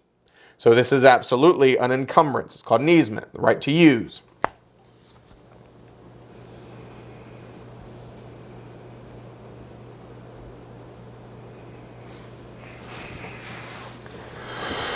So the other one, the easement in gross, involves a property and a person or thing. That's the big difference. An appurtenant easement involves properties. An easement in gross involves a property and a person, or a property and an entity. And so it is the right to use somebody else's property that has been granted to an individual. And so let me give you an example. If I owned a house on the ocean, here's the pretty ocean, okay, here's the beach, here's my house. And then behind my house, I'm just going to put Seth, okay, I live here. Behind my house, Tim lives. Okay, Tim lives in this house. If I was to specifically say, Tim, we've been neighbors for forever. It's okay, Tim, if you take your golf cart across my property to get to the beach. I have specifically given that right to Tim, not the owner of that lot, to Tim. That is an easement in gross. I have given Tim the right to access via my property. But here's what makes this an encumbrance, okay? This is so powerful that if I was to sell this property to Justin, Justin would also have to continue to let Tim use it because Tim was given the right to use this property. Person, property. So it's still an encumbrance even after I move away. Now understand that these die though when the individual person doesn't need the use anymore. If Tim moves away, it would die. Right? Tim sells this house to Dora. Dora does not have the opportunity to use that. It was not granted to the property owner. It was granted specifically to Tim. Does this make sense? Okay, well, shake your head. I'll fix it. Hold on one second. What you got, Misty? Is it recorded? Yes. Why he has it? Yeah. It is recorded. Yeah. Folks, if you just, this can't be a handshake. Because a handshake, we're going to get into this. If he just had permission to do it, just verbal permission, that's what we call a license. It's the right to use something verbally. It can be revoked at any time. A license is not an encumbrance. Because if I just said, Tim, I don't care if you do it, then at some point I can say, Tim, stop, and it's not an encumbrance anymore. But what I'm saying is I actually wrote out a document that said to Tim, you have the right to cross over my property to access this plot of land, you specifically, Tim. And so if Tim moves away, he no longer needs that, and so this easement in gross would die. If Tim was to die, this easement in gross would die because it was granted to a very specific person. And so that's the difference. On a pertinent easement is two properties with the rights granted to the properties, and whoever owns them gets to use it. This one is granted from a property to a person. What you got, Stephanie? Okay, so for example, if I own 10 acres of land and I lease or not even lease, just tell Misty that she can farm the back 8 acres. That's as long as it's in writing and it's done. And then if I die, then that's gone. So the answer to that is adult diapers. I mean, it depends on what exactly you said. You know, a lease is an appurtenance, but it's not necessarily the same thing as an easement, because farming is you know, giving somebody the right to actually full-fledged farm your property. That is just a lease. This would be, you know, the right to cross over, the right to use a fish pond, the right to, and it would really depend on the structure and how it's set up. I mean, if a lease is, in place and it terminates, then it's no longer an encumbrance. So it would really depend on the specifics. If you told her that she could farm the back 8, you know, forever, and you put it in writing, that would be an encumbrance. And then, you know, if she died, then that would change things. But the key piece here is that it's permission for a person to use a property, a person.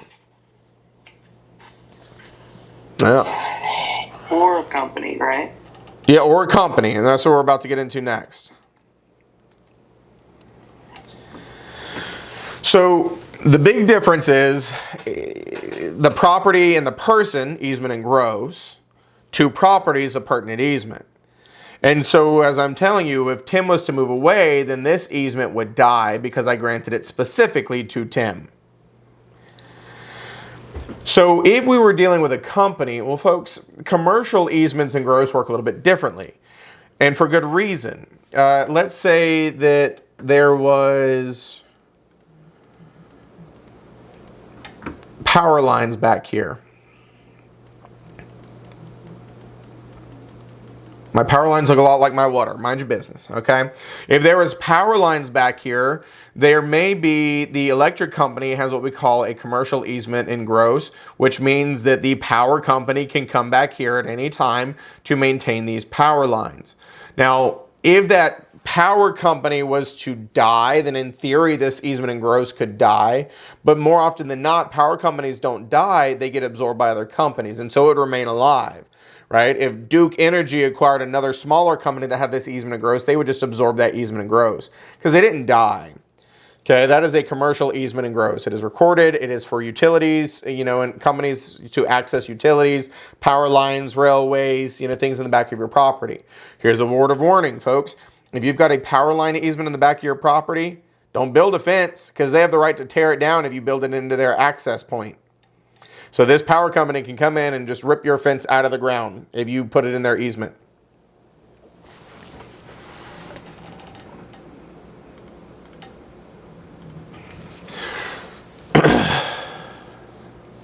Sam says, does the power company need to get permission from you? No, they got permission from the developer. Folks, think about it. If I was to offer you a house right now, it was big, it was beautiful, okay? 3,000 square feet on a nice piece of land, but then I told you there's no water, there's no electricity, there's no internet, there's no nothing. Do you want that house? Not for long you don't, Sam. You think you do, but you don't, okay? When you're reading your book by candlelight and pooping in a bucket, you're going to be rethinking your existence, Sam. You don't want that house as much as you think you do, all right? It gets cold. You ain't got nothing. So the point is, sucks to suck, right? Like, I had a student text me last week, asking me about like why somebody, these utility companies can dig in our front yard. And I said, well, number one, because of what we call the public right of way that says if it's a public street, they always have access to do whatever they want in that area. Number two, because it's implied agreement. If you want internet, you have to imply that you're okay with them digging up your front yard to replace the lines. You have to imply that so it just kind of happens. You don't have to give them permission. The developer gave them permission, which was the owner before you. Remember when we were talking about how previous owners can set whatever they want up, and then they're pertinent and they run with the land. Yeah.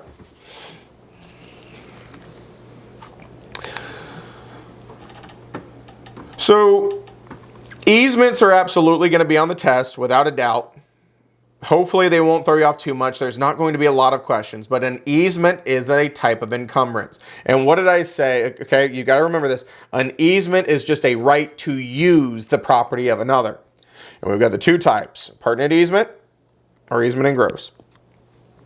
Pertinent easements to adjacent properties, the rights are granted to the properties themselves.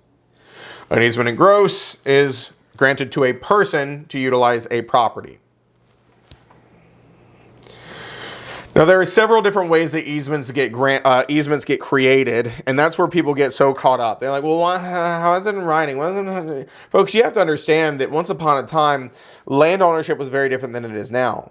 People used to own thousands and thousands of acres, and it has been subdivided and sold, subdivided and sold, subdivided and sold, sometimes sold to family members. And so don't think too much about this. Imagine if you own 700 acres, and on your 700 acres, you built a house way back here. And then as time went on, you needed money. And you really liked the front half of your property, but the back half was meh. So you cut this piece off and you sold it to somebody else. Well, folks, nobody wants a landlocked piece of property that they have to jump out of an airplane to get to and then get pulled back up like Batman. So what do? You create an easement that says, okay, well, I'm going to sell you this piece of property and you can drive here to get to it. So people who own property typically will voluntarily grant these things to other property owners, family members, to make the property valuable. It's typically done intentionally by what we call an express grant. We have stated that it's there, so we put it in writing, we record it, and then that allows somebody to buy it knowing that the value is maintained. So that is by voluntary creation. Now, express grant is, well, the developer or whoever subdivided the land can end up doing these different things. And so it depends on, the ways that you look at it. Express reservation says developer keeps the dominant tenement. An express grant means that they keep the servient tenement. It can be more complex than that. It doesn't have to be a developer per se, but the person who owned the property. Now, the ways that these can be created, now this is going to come up, okay? There are ways that these can be created by force. And so one of them is by necessity. In North Carolina, you cannot have a landlocked piece of property. If I was to sell you that exact example I just said, right? Here's the road, and I sold you this box back here. And I was stupid and I didn't give you an easement, you can go to the courts and you can say, this idiot just sold me this piece of land and there's no public right of way. They're going to force it. That's called an easement by necessity. You can basically go to the court system and they will force me to give you a right of access through my property because you cannot have a landlocked piece of property. An easement by prescription is one I'm going to tell you in the next section. And then an easement by condemnation. We're going to talk about this in the transfer of title section we're going to get into here in a minute. Condemnation is when the government takes your property. Okay, they have the right to take your property because of a power called eminent domain. Condemnation is the actual act of taking.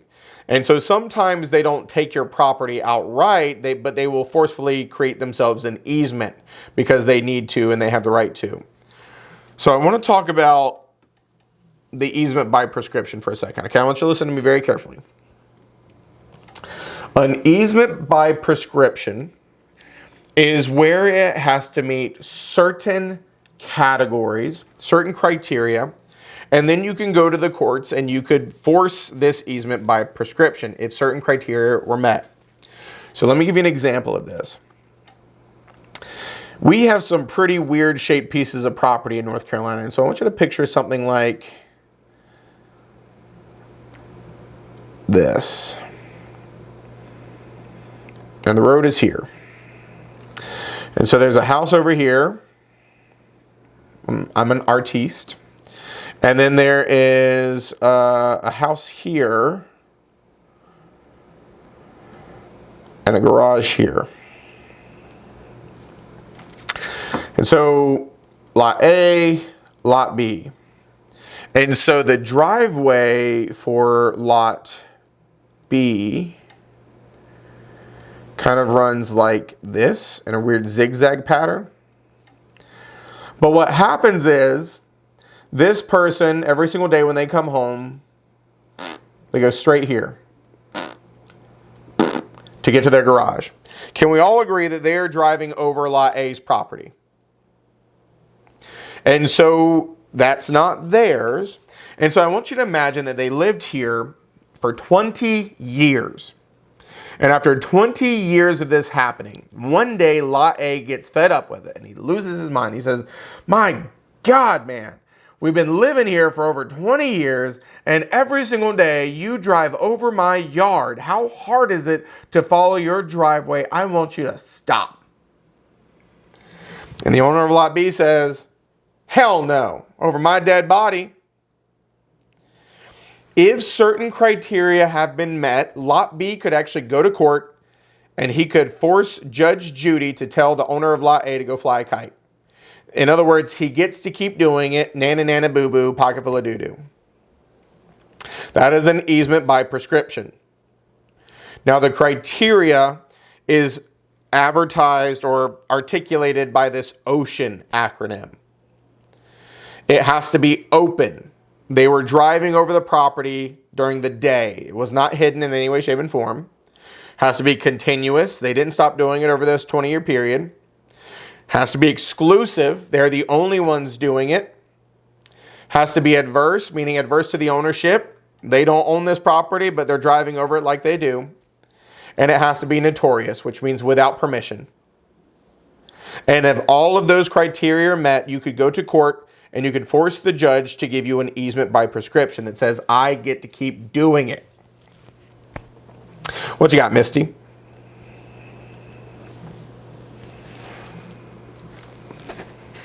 Can you explain to me why this is an adverse possession? Because it looks so very similar to adverse possession. Because, and this is why I have to give special emphasis on this, a lot of you don't know what adverse possession is yet. Folks, adverse possession meets this exact same criteria, but here's the key difference. What did we say an easement is? The right to use. The right to use. Adverse possession is claiming I own it now. That's the difference. An easement by prescription, also called a prescriptive easement, is claiming I should get to keep using it. I know it's not mine, but I want to keep driving over it. Adverse possession is where you go to courts and you try to steal somebody else's land and say, I should get to own it. That's the difference. One is use, one is ownership. But the acronym is the exact same. The time frame is the exact same in North Carolina. Every state is a little bit different. Some states don't recognize adverse possession. But in North Carolina, it is 20 years for both adverse possession and an easement by prescription. But it has to meet this criteria. Open, continuous, exclusive, adverse, and notorious for 20 years.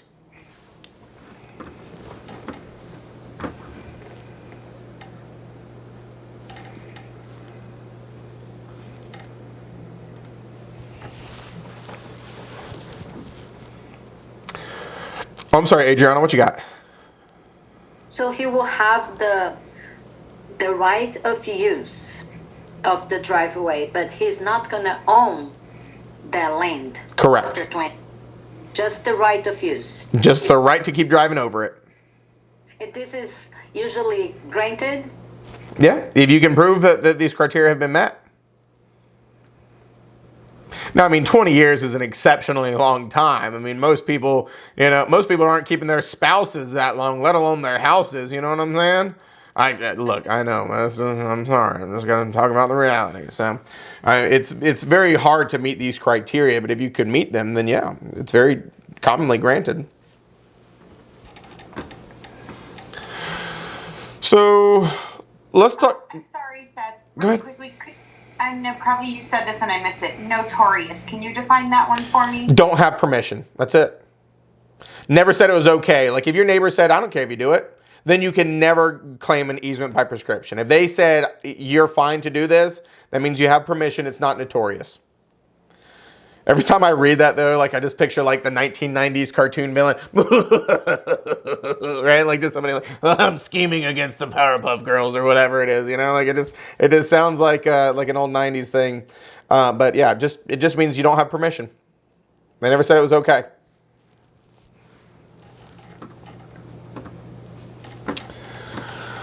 So let's just really briefly talk about the ways that an easement can end, okay? If the purpose no longer exists, we could go through some appropriate channels and we could delete it. And there's a couple of different ways that could happen. I mean, let's say that in that scenario I gave you earlier with a shared driveway,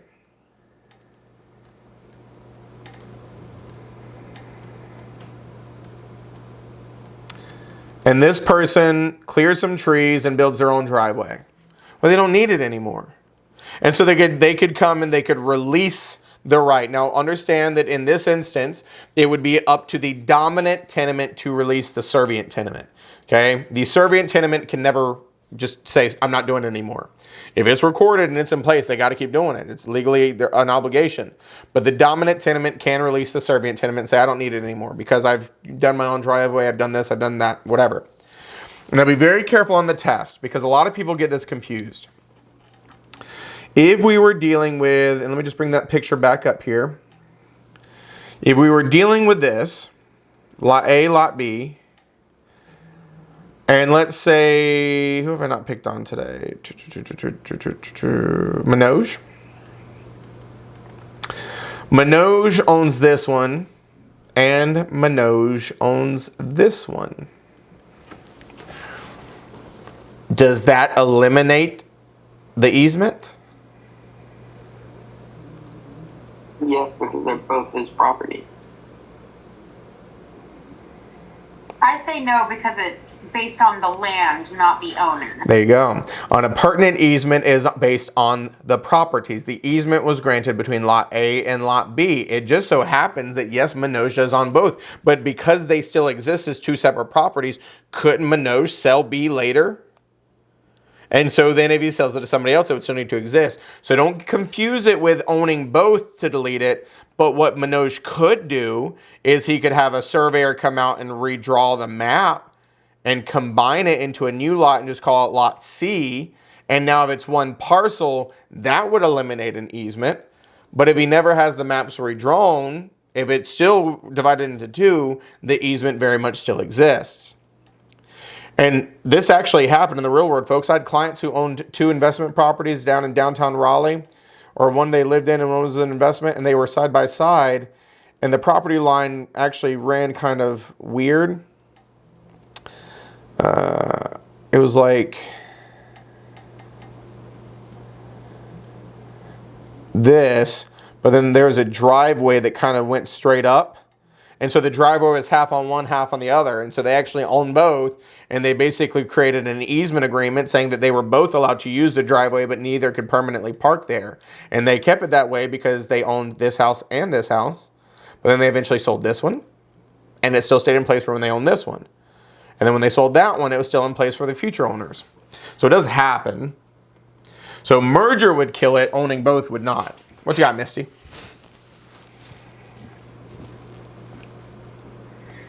Yeah, I thought I had read that if you have an easement through a subservient property, going back to the dominant property, if you purchase the servient property, then it ceased the easement. Is that not correct? No.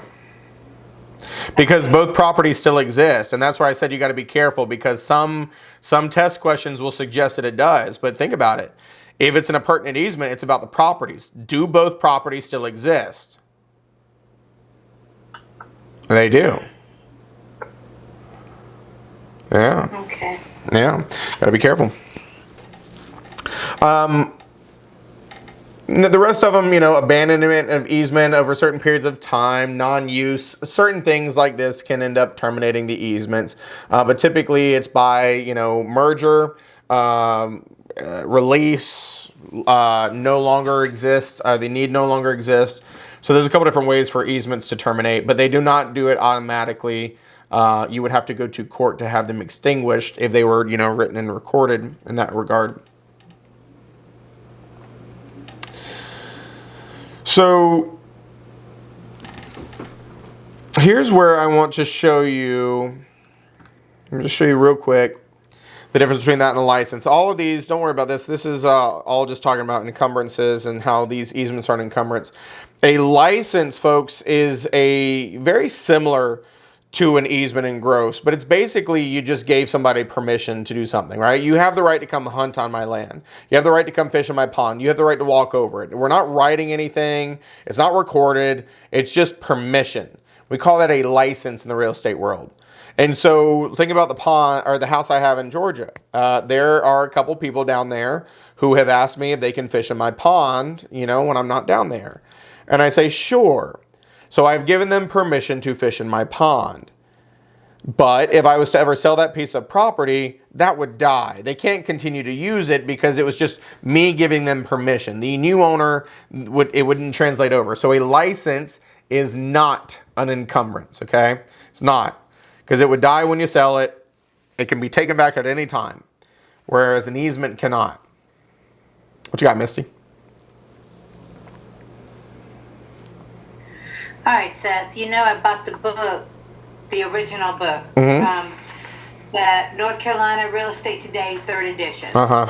On page 26, it says a merger of the lots terminates an apparent easement. Merger, not owning both. There's a difference.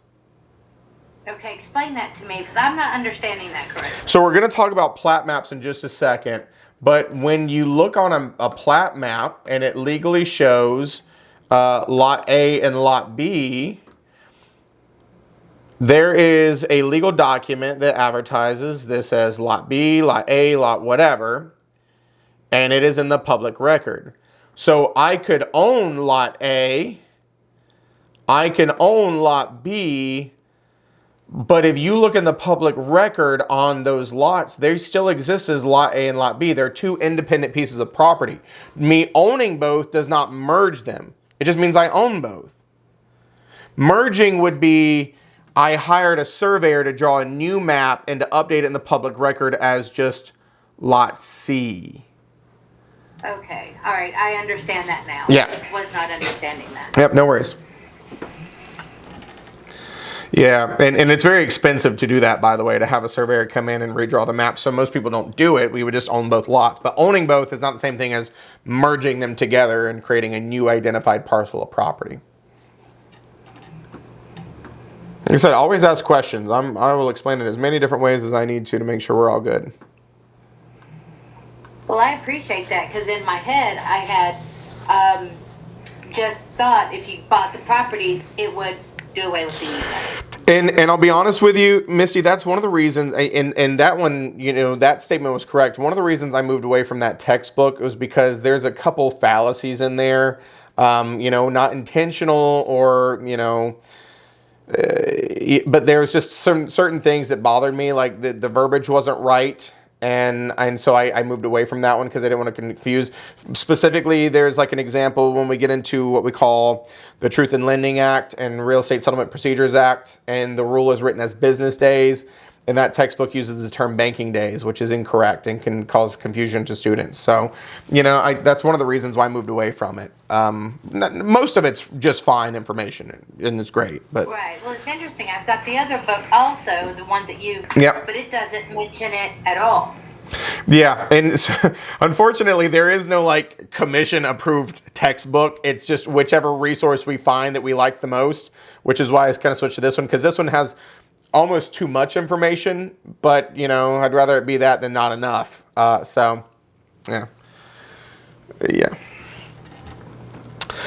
so let's talk about another encumbrance that you definitely need to know. Now, this one, for whatever reason, students always grasp this one. This one's easy, okay? It's called an encroachment. And the way that students like to remember this, you ready for this? It's got the word roach in it. That's how they like to remember this. Okay, so here's what an encroachment is. An encroachment is when an improvement goes over somebody else's property line. So in this image that I gave you, we've got a house that is really Lot A's house, but they built it over into Lot B. They shouldn't have done that. So an improvement has been built over onto somebody else's property. That's called an encroachment. Now here's how students remember this. Just like a roach is not supposed to be in your house, this person's improvement is not supposed to be on your property. Encroachment. That's all an encroachment is. Now, as you can see why this would be an encumbrance. If I was to try to sell you Lot A and I said, look at this big pretty building on Lot A. Don't you want to buy it and be in litigation with the owner of Lot B for the next 60 years while he sues the pants off you for building on his property? Do any of you want to buy Lot A? No. What if we tried to sell you Lot B? Here's this beautiful, desirable piece of dirt, but somebody else has built onto your property illegally, and so you're going to spend the next 60 years in litigation over it. Do you want to buy Lot B? No. So that's why this is considered an encumbrance. This is a severe limitation, and folks, when it's this bad, it can make title to both properties unmarketable because nobody would want it because the problems are too severe with it. What you got, Jacob? Okay, so I have seen this kind of, and I want to know if this is a legal way to go about it. So, I knew somebody who owned a lake house, and the person in the lake house next to them built their deck over into their property, like on the waterway or whatever, and it came over into their property. And they asked them several times to take it down, and they didn't. And so they took a chainsaw to it. Is that legal? Here's the thing. Short answer is I can't give legal advice. That's the short answer. The long answer is you would want to consult with an attorney because if it starts getting hostile like that, let me just give you the word of caution. There is a lot of crazy in the world. Whether it was legal or not doesn't mean it was a good decision because what if that person was crazy and comes out with a gun and starts shooting people, okay? So sometimes it's not about what's legal versus what's the smartest move. The smartest move is to just involve attorneys and not start doing hostile things. Hostile things lead to other hostile things. I couldn't tell you whether it's legal or not. It would be dependent on the situation and it would depend on a lot of other things. Technically, it is on their property. But sometimes it's easier to remedy if you don't start, cutting stuff down and you just take them to court. But this is not easy to fix. And I'll tell you why this is not easy to fix. The only really logical way, let's say, if it's a fence, folks, it's easy. Because a fence can just be torn down and removed. Are you going to lose some money? Yeah, but it's not that much. This image, this is terrible because it's a house or a building. The only way to resolve this without ungodly amounts of expense is to somehow talk Lot B into selling you this portion. But here's the thing. They're not required to sell you land that they own. And even if they do elect to sell it to you, they're not required to make it affordable. They could say, yeah, for $2 billion. Why do they have to sell you land because you're stupid and didn't get a survey? So this is why these can get really nasty really fast because you didn't bother to do your due diligence and you built on their property. There's no obligation for them to give you the land. That's the easiest fix though. If they're willing to sell this for like $10,000 and you just survey it out and now it becomes part of this property, done.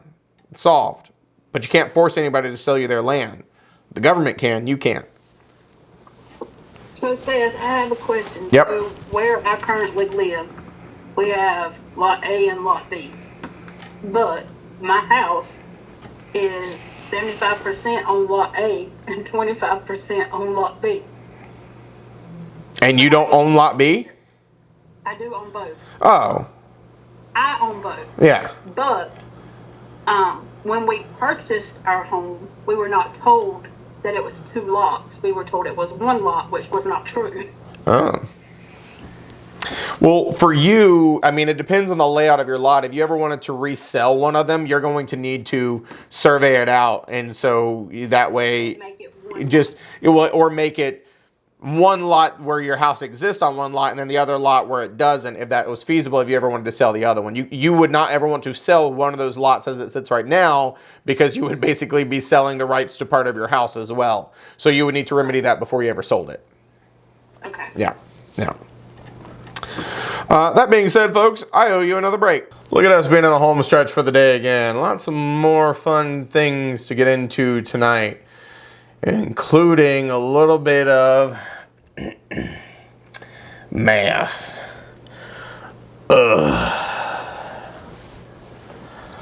Work your way back. Get your cameras back on. Kirsten, what you drinking? Coffee or tea? Hot cocoa. Hot cocoa? So kick for some reason. Jack Daniels. Just from a very classy mug. Hot cocoa. Okay. All right. There you go. That'll do it. That way you're not having to deal with the caffeine. Just some chocolatey goodness, right? There you go. There you go, Jacob. That's right.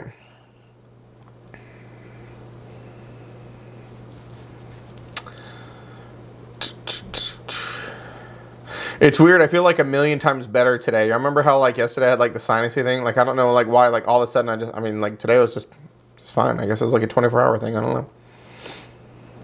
Still a little sinusy, but.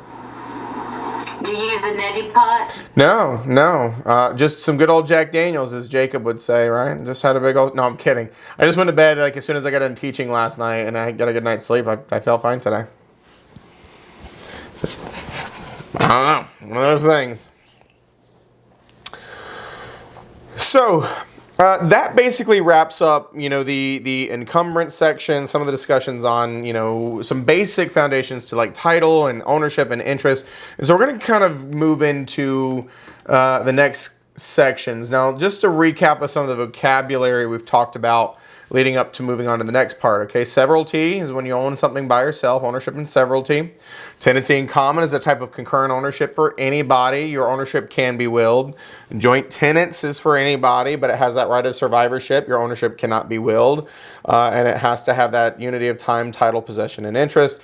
Tenancy by the entireties is for married couples only, have to be married at the time you take possession. Automatic right of survivorship, non-severable right of survivorship. Timeshares. Remember in North Carolina, we've got the North Carolina Timeshare Act. Remember the 555 rule in regard to this. And then all the pieces that go with it. Conventional life estates, where the life tenant and the measuring life are the same person. Never inheritable. Life estate pro ultra V, for the life of another, can be inheritable if the life tenant dies before the measuring life does. An encroachment is where an improvement goes over a property line. Type of encumbrance. An easement or an appurtenant easement is where two pieces of property, servient tenement gives the benefit, dominant tenement receives the benefit. Easement in gross is between a property and a person. License is just the right to use something verbally or spoken. It is not an encumbrance because it can be revoked at any time, and of course would die with the sale of the property. Liens is when and we're going to talk more about liens later. It's where a debtor has a right to go after somebody or something because of some money they're owed. So we had general liens and specific liens attached to the property, general liens attached to a person and all their assets, deed restrictions. A lot of different things constitute deed restrictions. We're going to talk about more of those in the public and private land use controls. And then lis pendens was pending litigation, meaning this property is subject to litigation, and whatever the outcome is what it is. So if you buy it, and the outcome is not good, that's still on you. So, let's get into the next kind of category here. And I've alluded to some of these things, and Jacob apologizes in advance because math is not one of his strong suits. It's okay, because I'm going to tell you something before we ever get to the math part, folks. There is two different ways, well, there's really one main way that most real estate instructors teach math. And I'm going to be honest with you, I don't teach it the same way as most do. You know why? Because I like to use what I call common sense approach to math. The way that most people teach it is because they're not comfortable with it either, and so they only know one way to teach it. And so it uses T-bars and it uses a lot of memorization. When we get into the math, I will explain the common sense way to look at math, and I can go ahead and tell you, some of you are going to love the way that I teach it, because I have had students over the years absolutely thrive because my way is easier and they understand it better. But some people cannot grasp that concept either, and so you have to use the old school way. There are 10 million videos, and I will basically teach you both ways. So just don't panic. And here's what I will also remind you. If I'm not mistaken, I think when we change the test, which is coming up in a couple of weeks, I think it's only 7 math questions now. It's historically been 8, but I think it's 7. So you can absolutely pass the course, and that you only want 4, Kirsten? That's it?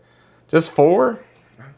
See, I think there needs to be more math, folks. Not to pick on you non-math folks.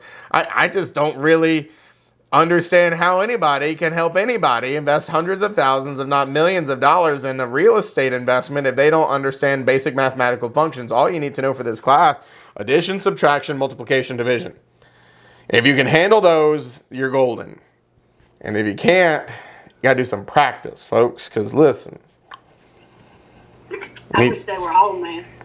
There you go, right? I'm with you. I don't mind the math either, but I promise I'm not going to make it too hard on you. So let's talk about taxation and assessment.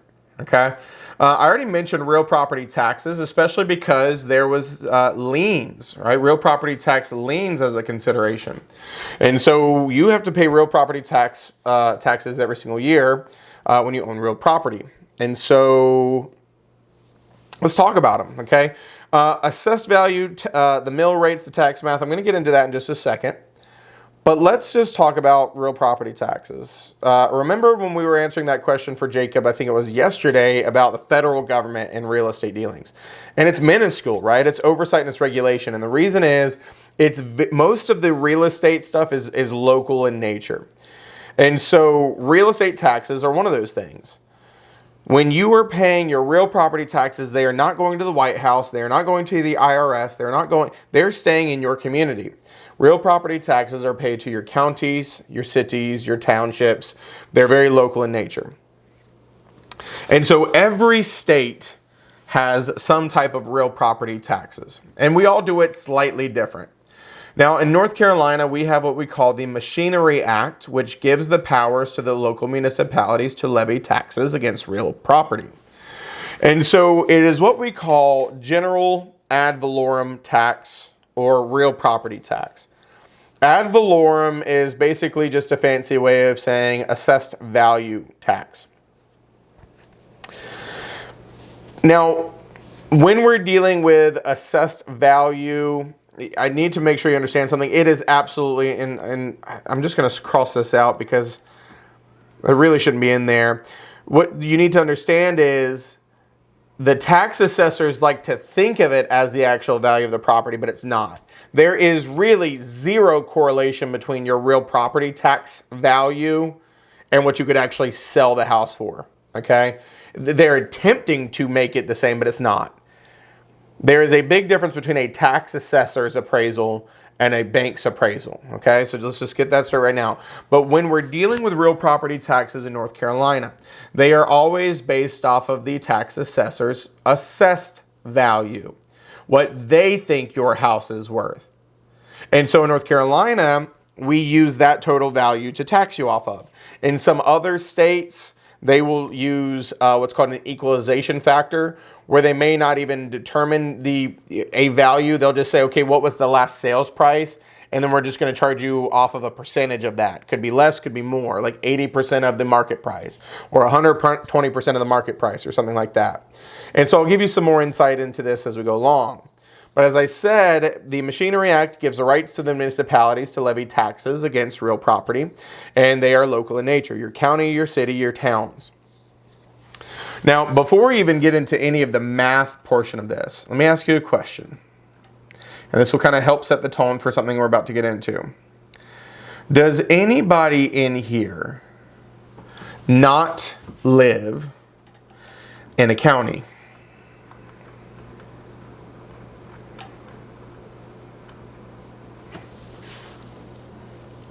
Anybody? Not live in the county? Yep. A county or? Any county. Does anybody in here that doesn't live within a county? Seth, I think that's a trick question. It is a trick question. Thank you for catching that, Misty. There you go. It is absolutely a trick question. Folks, it is impossible to not live in a county unless you live technically on an Indian reservation, military, housing or something like that. Every single one of us who owns real property lives within a county. And that was a point to me saying that. Folks, when you own real property, you always have to pay county taxes. But you will not have to pay city taxes unless what? You live in the city limits. And so if you live within the city limits, you have to pay the county taxes and the city taxes, which is why living in the city limits is more expensive in most municipalities. But you have to understand that when we get into these math questions, we are going to give you scenarios where we tell you what the county tax rate and the city tax rate, but then we'll say something like you live outside of the city limits, and you will have to know, don't you dare charge them for city taxes because they don't live in the city limits. But you always better give them the county taxes. And if they live in the city limits, you give them both. Does that statement make sense? So everybody who owns real estate, and I told you, condominium ownership included, has to pay real property taxes. Now, there are some exemptions like churches and nonprofits. There are some exemptions or deductions for elderly persons. None of that is going to be testable in any way, shape, and form. Just know that everybody pays real property taxes, except for, things of that nature, like the churches and nonprofits. Yeah, Josh says, is this chapter 19? When we're dealing with a textbook, it's kind of unique because this bleeds into a couple different chapters. Because there is North Carolina specific, which is towards the back of the book. And then there is...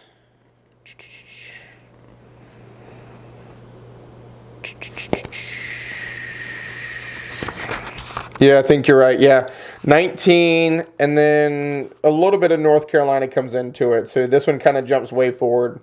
So sometimes the book does not just flow as fantastical as this, but yeah. Real estate taxation, taxing into these ad valorem tax. It is 19 in the textbook. That's right. So let's talk about North Carolina, okay? Taxes are everywhere. So everything that I've been saying, it's your cities, your counties, all that stuff, all that's national. But North Carolina operates off of what we call a mandatory octennial reappraisal or reassessment. Well, octo means 8. Octagon has 8 sides. Octomom has 8 kids. Okay, octo means 8. And so a mandatory octennial reappraisal means that the North Carolina Machinery Act requires every municipality to reevaluate their assessed value at least every 8 years. Mandatory, right? They have to do it.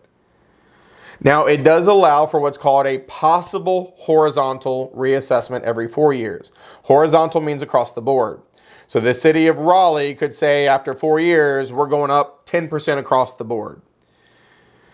You can't do neighborhoods, right? That's what it means. You can't say, well, this neighborhood's going up, but this one's not. It's all or nothing. Okay, horizontal reassessment on year 4. We can go up across the board, but we have to reevaluate every 8 years. Now, if you're in Wake County, if you've been hearing the stink, Wake County just hit their 8th year. They just reassessed, and everybody is up in arms because they have doubled, tripled, and even quadrupled compared to what they were before, which means the taxes have gone up. Now be very careful, folks, when we're dealing with this. You got to be very careful on test questions.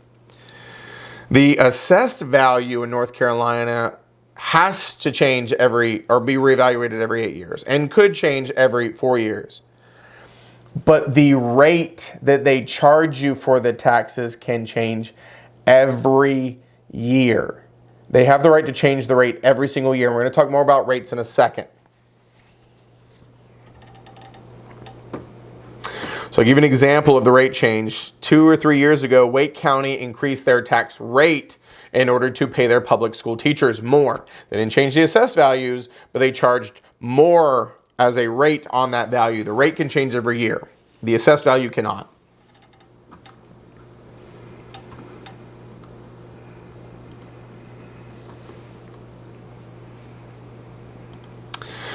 So I told... Quick question. Yeah, go ahead. What is everything that falls under a municipality? What do you mean? When I say municipality, it's just a generic terminology for the area. Municipality could be a city, municipality could be a county, municipality could be a township. It's just a generalization for that governing authority or that locale. Yeah. So I just mean it as a broad terminology, right? Like the city of Fuquay-Varina is a municipality. You know, Wake County is a municipality. It's just a kind of a generic term for that grouping or that governing body. So I told you, a lot of people don't understand this, but there's zero correlation between your actual value, like what you could sell your house for, and what your tax bill is or your assessed value. While they intend for it to be market value, it's really not. It is what we call assessed value. It is this value that the tax assessor says your house is worth. No correlation for what we actually sell it for. And we'll talk more about that in the real property valuation section down the road. Sam says, is horizontal reassessment saying a county across the board goes up, of the state across the board goes up? Counties. These are all county specific. And, you know, it could be, you know, cities as well, because cities can reevaluate theirs under the same context because there are different rates between the county and the city. So the city or county could do it across the board. And so, for instance, I told you Wake County just did this past year. Johnston County did theirs 3 years ago. Harnett County did theirs 2 years ago. They're not all in the same 8 years. It's just an 8-year cycle in their respective counties or municipalities. Excellent question. So, even though they're not, you know, there's no correlation between market price or market value and assessed value, even though they strive for it to be, understand that even if there was, the longer we went without a reassessment, the bigger the gap would be. Imagine, I mean, just think about how much prices have raised in North Carolina over the past 8 years. Let's say it was 8 years ago. What your value is now, there's going to be a much bigger gap as time goes on up to that next octennial reassessment if they're only doing every 8 years. Now, let me explain, and once again, I'm going to talk about North Carolina first, and I'm going to circle back around and tell you how to approach this on the national test, I promise. Because this is where I think it's unfair that we even have this, because I'm having to teach you North Carolina, but then you're going to have tax questions on the national, and they're going to look completely different. And I don't think that's fair, but whatever. So let me explain how this works in North Carolina, okay? I told you, if you don't pay your real property taxes, they will put a lien on your property. Well, because you have to pay them every year, here's what we say. There is technically a tax lien on your property, January 1. Now, this is what we call an unrecorded lien. They have not actually recorded a lien against your property, but there's this understanding that they will if you don't pay them. So just last month was January. On January 1, every single one of us who owns real property in North Carolina, a lien is said to be on our property because we owe real property taxes for the current year. When we say all real and personal property listed, if you own real property, you get a letter from the county or the city, and they say, here's what we have for you. Tell us if this is accurate. They want you to tell them if you've made any additions, improvements, if they should be taxing you more or less. That's what we mean by listed. Tell us what we should be charging you taxes on. The tax assessor. Here's the thing. I told you the tax rate can change how often? Yearly. Every stinking year, right, folks? And so your rate is not actually set until July 1. Okay? So your tax bill, you don't even know it until sometime after July. Because the rate could go up, the rate could go down. Even though your assessed value hasn't changed, that will make your tax bill change.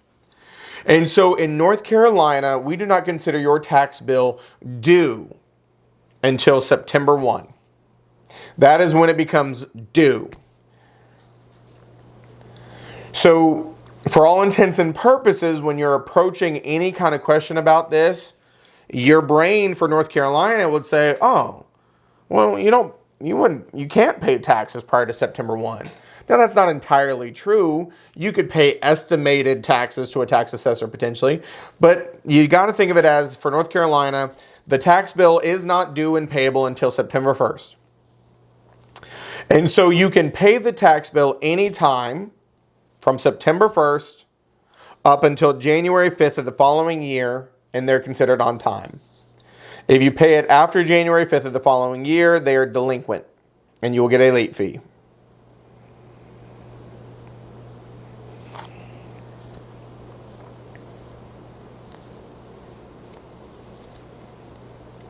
So everybody tracking with me here. Nothing I said has freaked you out yet.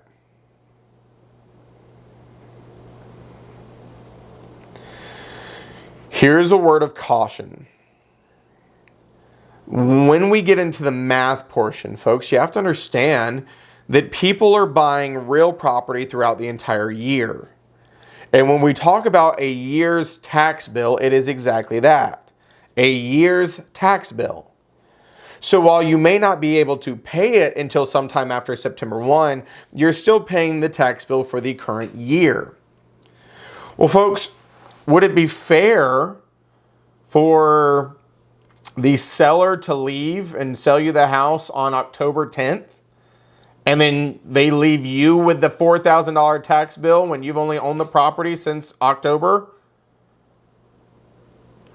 So the reason why this is important from a real estate point of view is you've got to understand that tax bills, they're on the property every year, but they're paid at different times throughout the year. And so we have to do what's called a proration, dividing the bills between the parties and figuring out how to make a transaction fair for this full year's tax bill. Now, the biggest mistakes that students make, and I've seen it time and time again, do not ever think that September 1st means anything other than that's when you can start paying your tax bill. It is not a proration date. If we were to divide the bill between the parties, you need to look at the whole year, because when you pay, let's say, your $4,000 bill, that was $4,000 to cover taxes for the full year. Now, this will make more sense in a second. But the only thing about September 1st in North Carolina is it is a trigger for when we consider the tax bill due and payable. Now, here's the reason this sucks.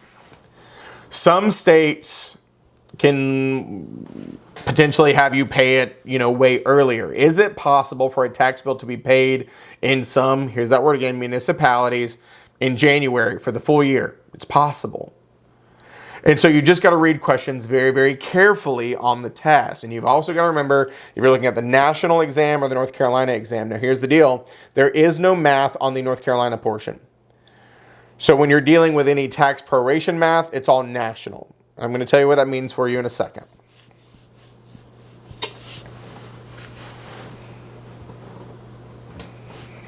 Everybody still okay? Okay.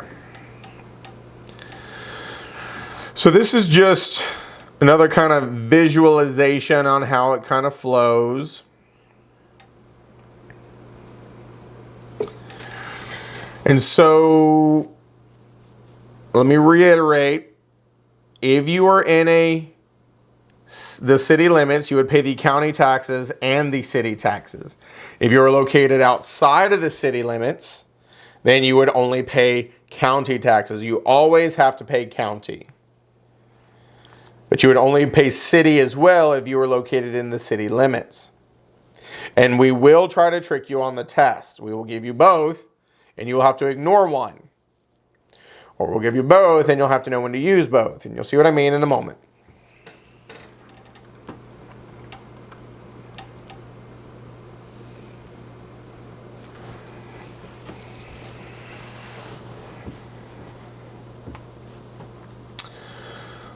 So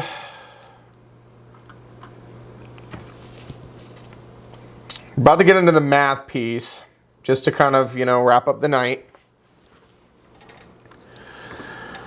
I want to explain the North Carolina way, and then I'm going to kind of give you the national way, and they could both be on your test, all right?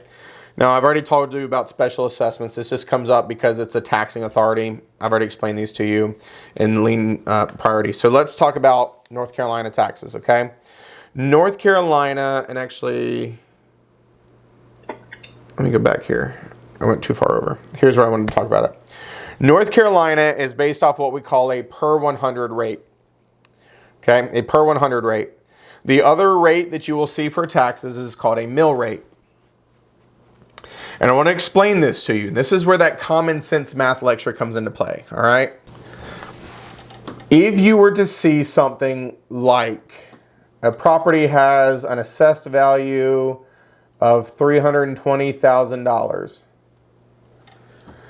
and you are in a county in North Carolina that utilizes a 80 cents per 100. Now you could see it written out, or you could see it like this. Let me explain to you what this means. North Carolina, we charge you taxes based on 100% of this assessed value. And this number doesn't change every year, but this rate can. So one year it could be 80, one year it could be 90, one year it could be $1.20, it could, whatever. And so let me explain what this means. If I say, okay, assessed value of $320,000, and we're charging you at an 80 per 100 rate. This means that you owe the tax assessor 80 cents per $100 of assessed value. That's it.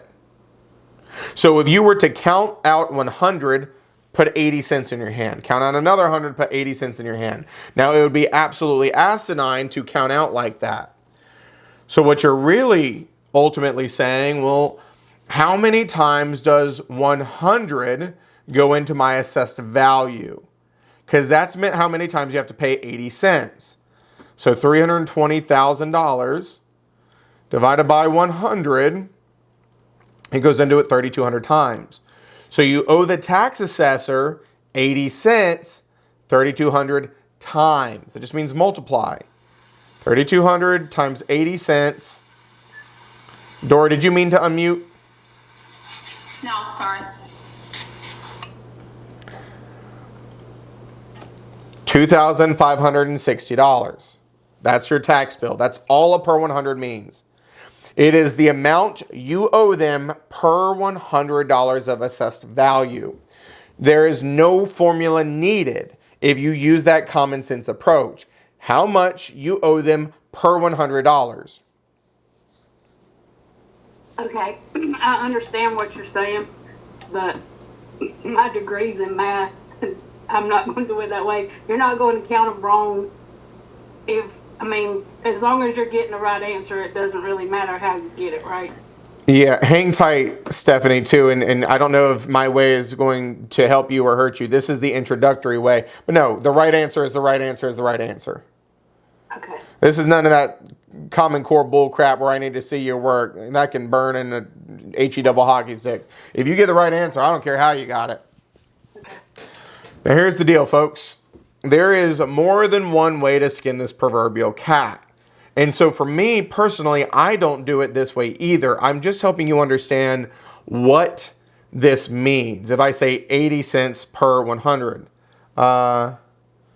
Josh says, I could have missed this, but where do the 80 cents come from? I gave you a fictitious scenario, just an example of what it would look like. So I just gave you a tax rate just to show you as an example. So you would see something like an 80 cents per 100 tax rate. And it would typically look something like this. Let me show you what it looks like.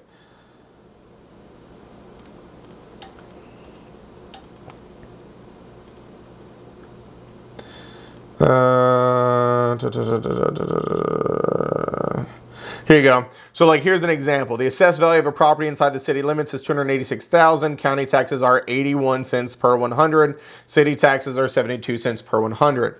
When you see this per 100, it's just telling you you owe us that much per $100 worth of assessed value. Now, I'm going to show you the trick here. I'm going to back up because I want to show you the trick here. The most annoying thing about the math in this class is sometimes we ask you to reverse engineer it. And so I'm going to give you an introduction to the T-bar, which is how most people teach it, and the linear equation, which is what I like. And you're going to understand that they're the exact same thing. It's just one is a visual representation of what to do. The other one is using what you've been ingrained to know your entire life. So if it was me, I'm going to go back to the example that I just gave you before I go any further. I told you that you could say, okay, well, how many times does 100 go into 320,000? And then multiply that by your 80 cents. But here's what I'm going to ask you really quick. If I asked you how many times 100 goes into itself, how many times is that? 1. 1. And so if I was to look at a calculator and I had 100 in here and I said, okay, I want to know how many times 100 goes into itself, we just divide it by 100 and that converts it to just 1. The reason why I'm telling you this is you can take that 80 cents per 100 and you could take that per 100 rate that it is and divide by 100, and that just converted it to a per dollar rate. So all you can say now is, okay, well, that's the same as saying you owe 0.008 cents per dollar of assessed value. Hang with me for a second. And so if you take this per dollar rate and multiply it out by your assessed value, You can get the same answer. you can get the same answer. And the reason why this works out beautifully is because we will not always ask you the common sense linear piece of the puzzle. We will ask you to reverse engineer the problem. Let me show you the conundrum here. If I said, and I'm going to show you the linear equation, folks. 320,000 times that 0.008, which is the per dollar rate, gave us the tax bill of $2,560. That makes sense to us, right? Like we just multiplied it out. We said, okay, you need 0.008 cents times this amount. But I'm going to say a word here, folks, and I think everybody but Stephanie, no, I'm not, maybe not everybody but Stephanie, but a lot of you are going to freak out a little bit, okay? Here's the word, and you're going to throw up in your mouth a little bit, but bear with me, okay? The word is algebra. Oh my God, he didn't just say that. Blasphemy. Call the fire department. Call the police. This man is out of control. How dare he say that in a real estate class? This man is sick and twisted. Hang with me. Folks, all algebra is on its most simplistic level is finding an unknown. When it was introduced to us, it was a letter. And we're like, okay, what the hell is this letter? And so let me show you.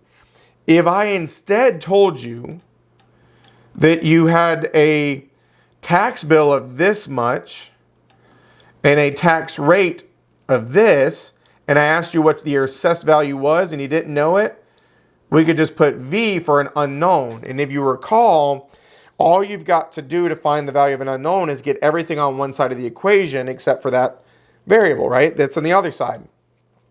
And so here's the problem. The way that I converted it, you could divide by 0.008 on this side and divide by 0.008 on this side, and that negates it. So now the value is 2560 divided by 0.008, and it maths out beautifully. Watch. Divided by 0.008 takes us back to our assessed value. And this is why I suggest that you always convert it to a per dollar rate. Because if you just put 80 cents here, you're going to have to convert. It doesn't math. Because that's a per 100 rate. But if you always convert it to a per dollar rate, it works beautifully front ways, backwards, side to side, and everything in between.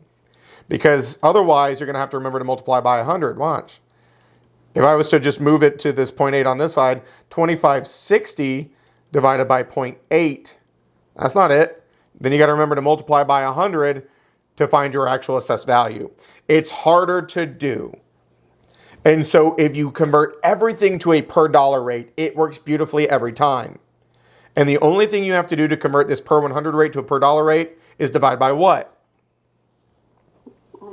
100. That's it. And the easiest way to remember that, think about what you would have to do to 100 in the calculator to turn it to 1. Well, to turn 100 in the calculator to 1, you divide by 100. To convert this per 100 rate into a per dollar rate, you divide by 100. Now let me introduce the T-bar. Folks, all a T-bar is a visual representation if you threw up in your mouth when I said algebra. That's all it is. And so if you look at a T-bar, which is what every real estate instructor will try to teach you in their lives, the whole times the rate equals the part. In other words, 320 times our converted 0.008 equals our tax bill of 2560. So when you're looking at a T-bar, if you're going across the T, you multiply. If you're going down the T, you divide. So when I took this value away and all you had was the part, you would divide by the rate to find the whole. A T-bar is just a visual representation of algebra and linear equations. The problem with T-bars is you have to remember where to plug everything in. Linear equations, you've been doing them your whole life. And then you can just rearrange stuff. Now it's okay. Some of you are going to like one way, some of you are going to like the other way.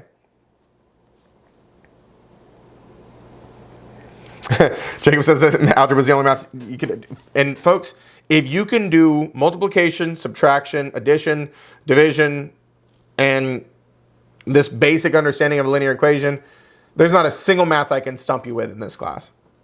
It's going to take you some practice to get used to some of the abstract math that is like amortization tables, but none of there's no trig, there's no calculus. But it's just something that we've not been doing a lot with our brains for most of our careers, and so it's very hard to get back into.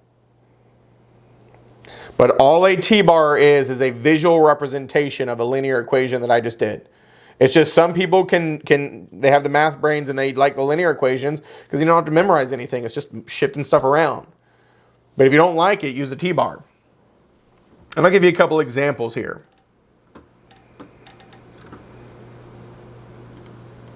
But I will tell you that this concept translates to 90% of the other math concepts. It's different numbers, different terms, same math. Commissions, percentages. This, percentages. Fractions, percentages. Amortization, loan to value ratios, percentages, right? Most everything in this class is a type of percentage. Not everything, but most.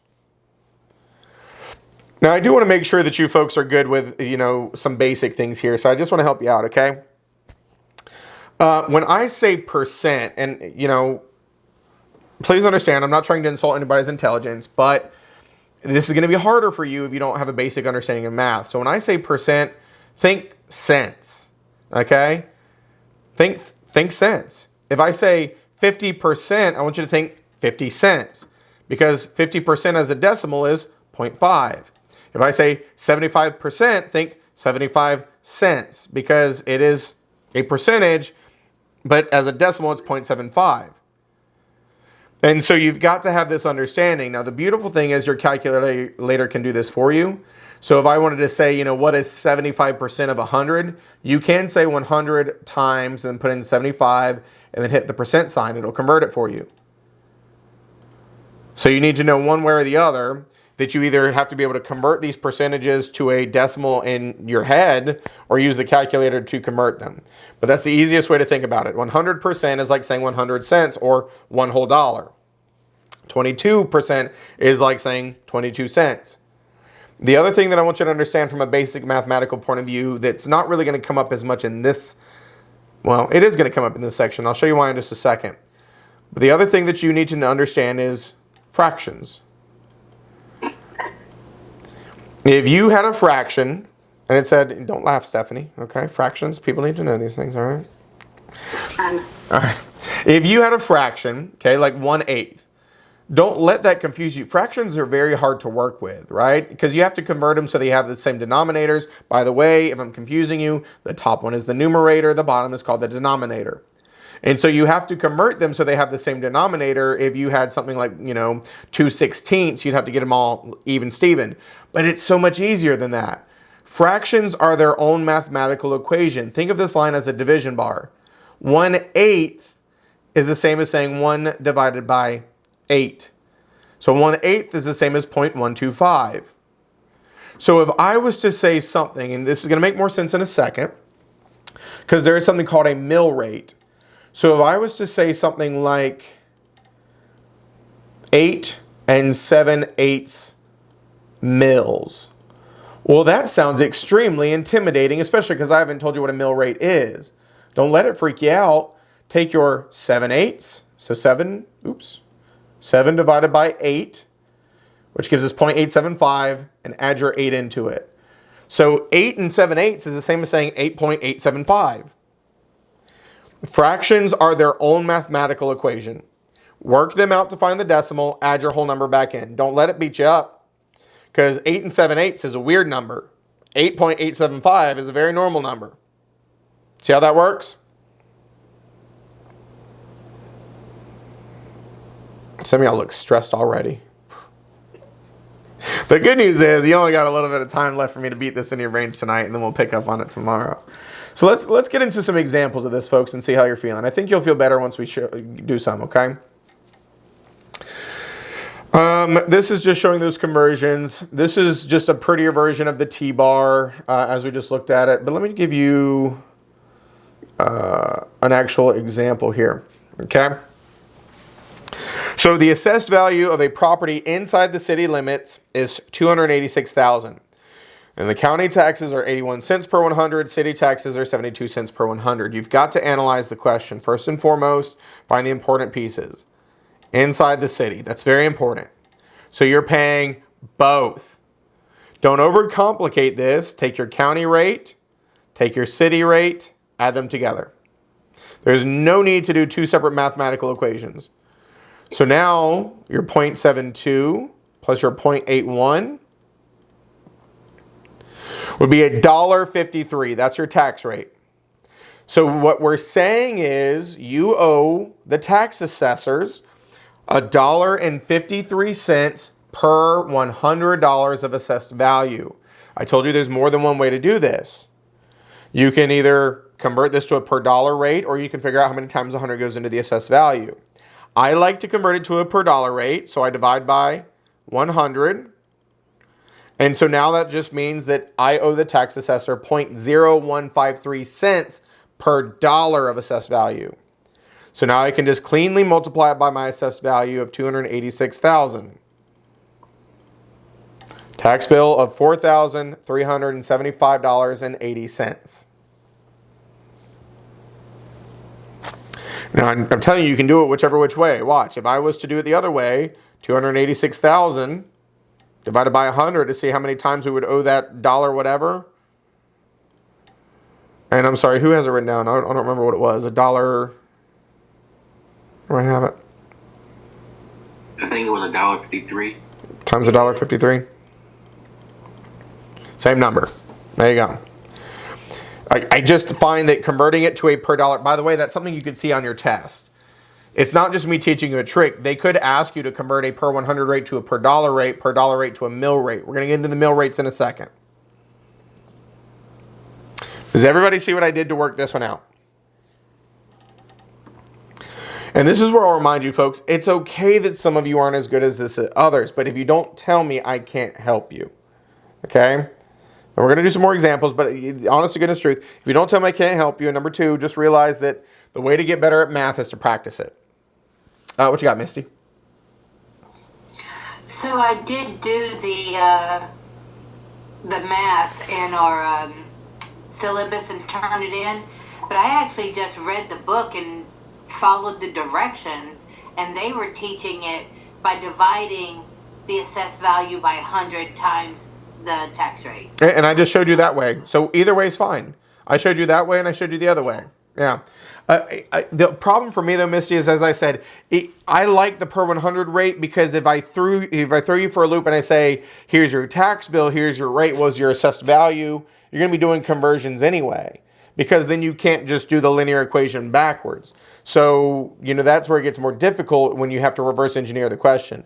But that's completely fine to do it that way. And that's actually true. I was doing some other math questions in the back of a book and I couldn't convert them. So that is very true. Yeah. And so that's why, it's just a one size fits all solution. If you always convert it to a per dollar rate, it will work front ways and backwards beautifully. But it's not a requirement. It's just me trying to make your life easier thing. Yeah. Well, I definitely would probably need you to go over that a time or two, just until I can grasp it. Yeah, and we're going to talk about these math concepts, several times throughout the course.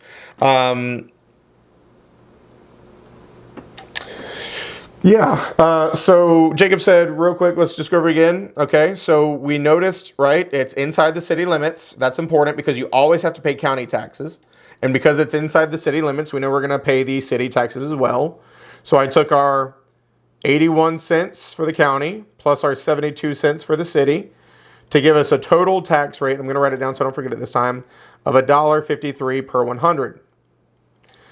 And so there is a couple options here. And I told you what I like to do personally, as I just explained to Misty, is I always like to just convert it to a per dollar rate because that makes it really easy to work the problem front ways and backwards.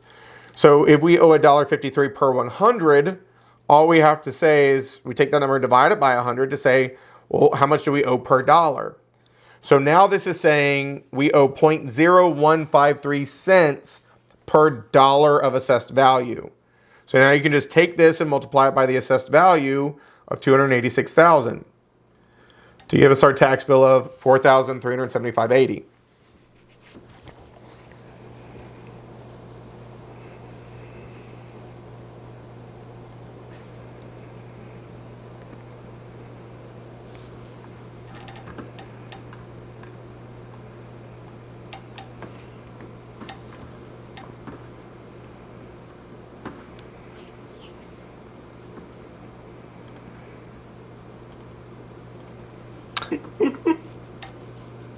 So let me give you another example.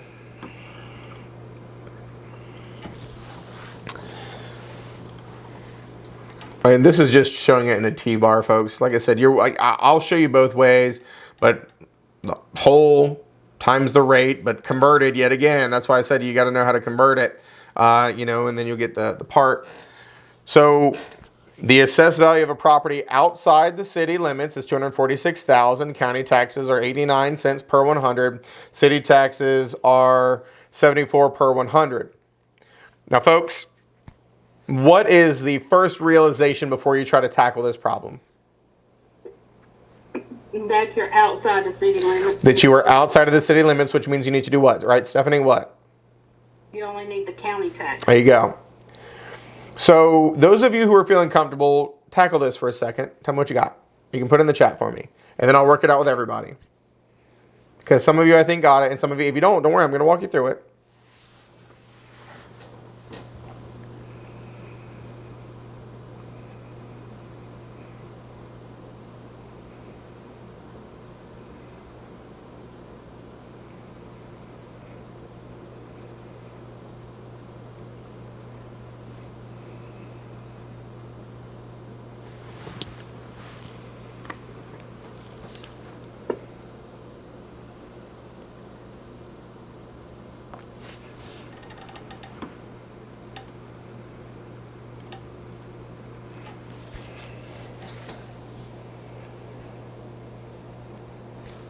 Actually, that's wrong. I just read the bottom question.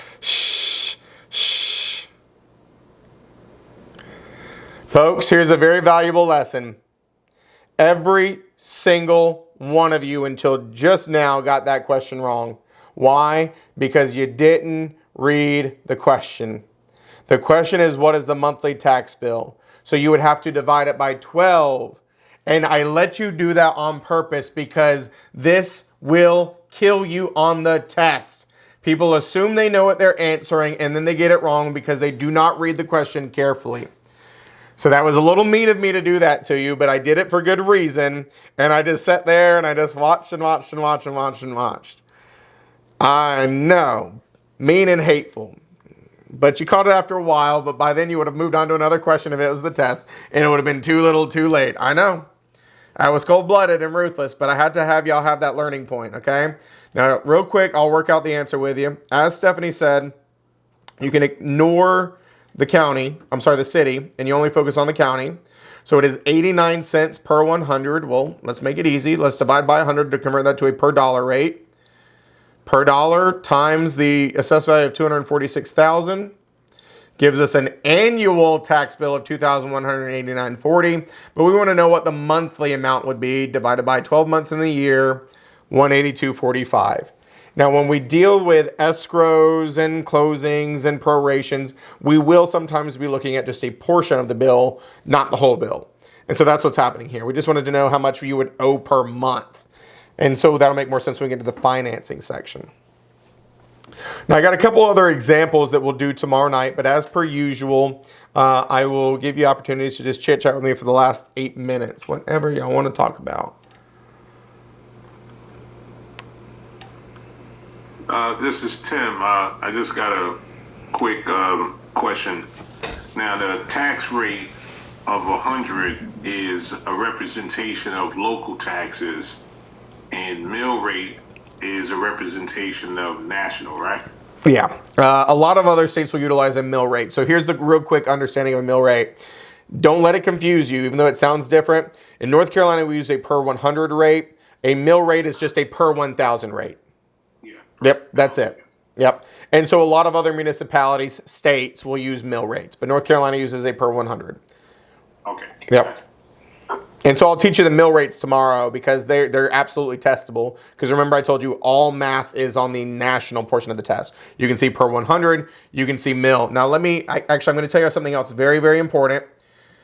And it's kind of a weird thing. Historically, in pre-licensing classes, I had to look at you, and I'm going to still do it, but then I'm going to have to make an amended statement at the end of it. We operate off of for this class only, a default fictitious 360-day year and 30-day months. The way that you should default on your test is thinking that every year has 360 days and every month has 30 days. Let me ask you a question, folks. How many days are in February? 29 this year. 30! How many days are in October? 30. 30! How many days are in January? 30! You see what I mean? So here's the problem, though.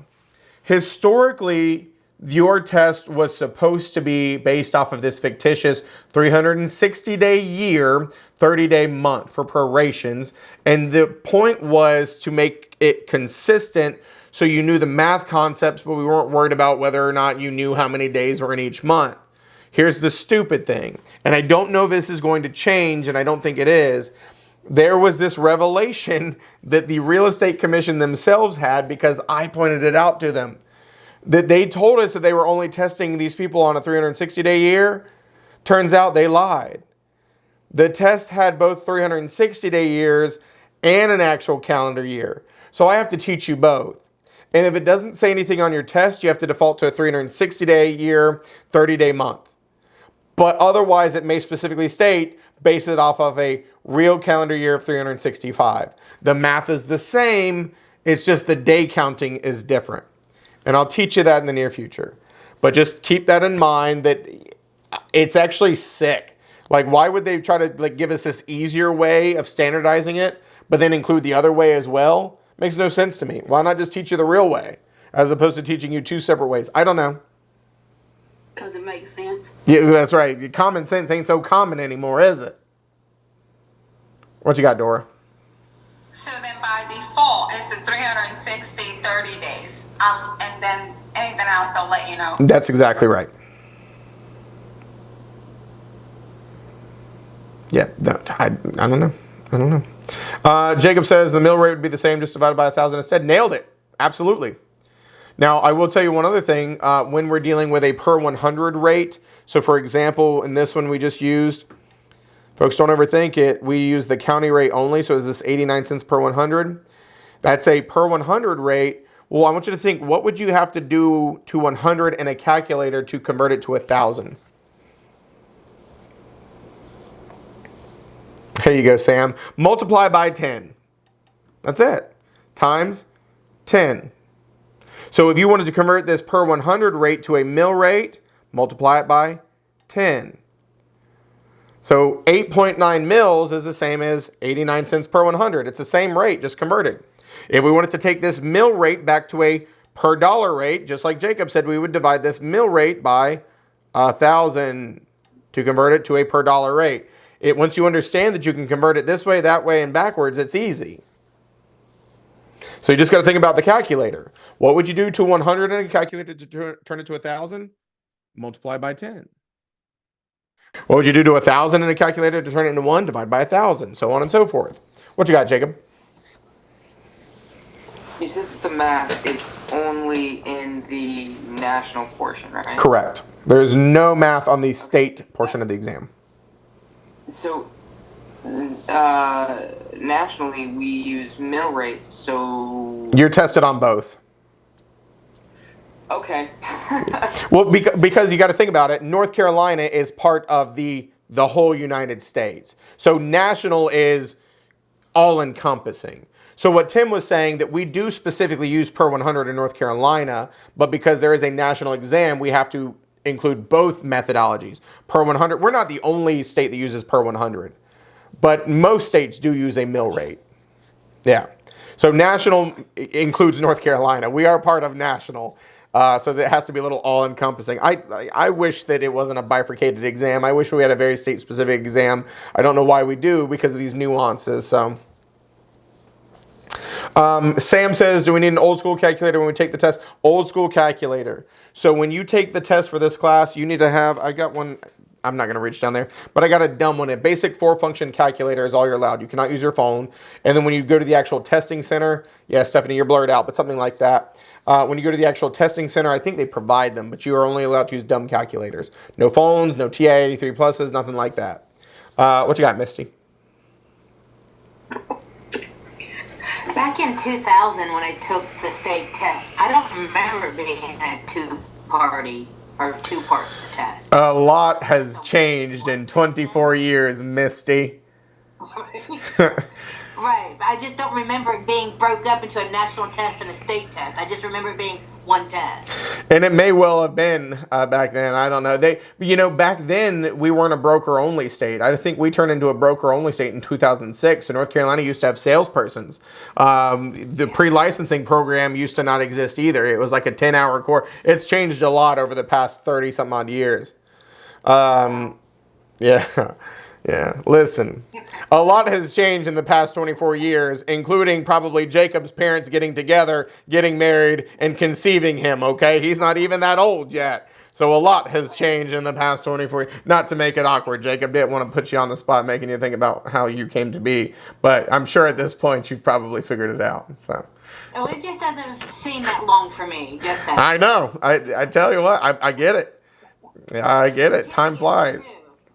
Look, Jacob, just understand, 24 years from now, you're going to be having the same conversation. Back when I got my license in 2024, and it's going to be like 2050 something, and people like, all right, Grandpa, like, listen, All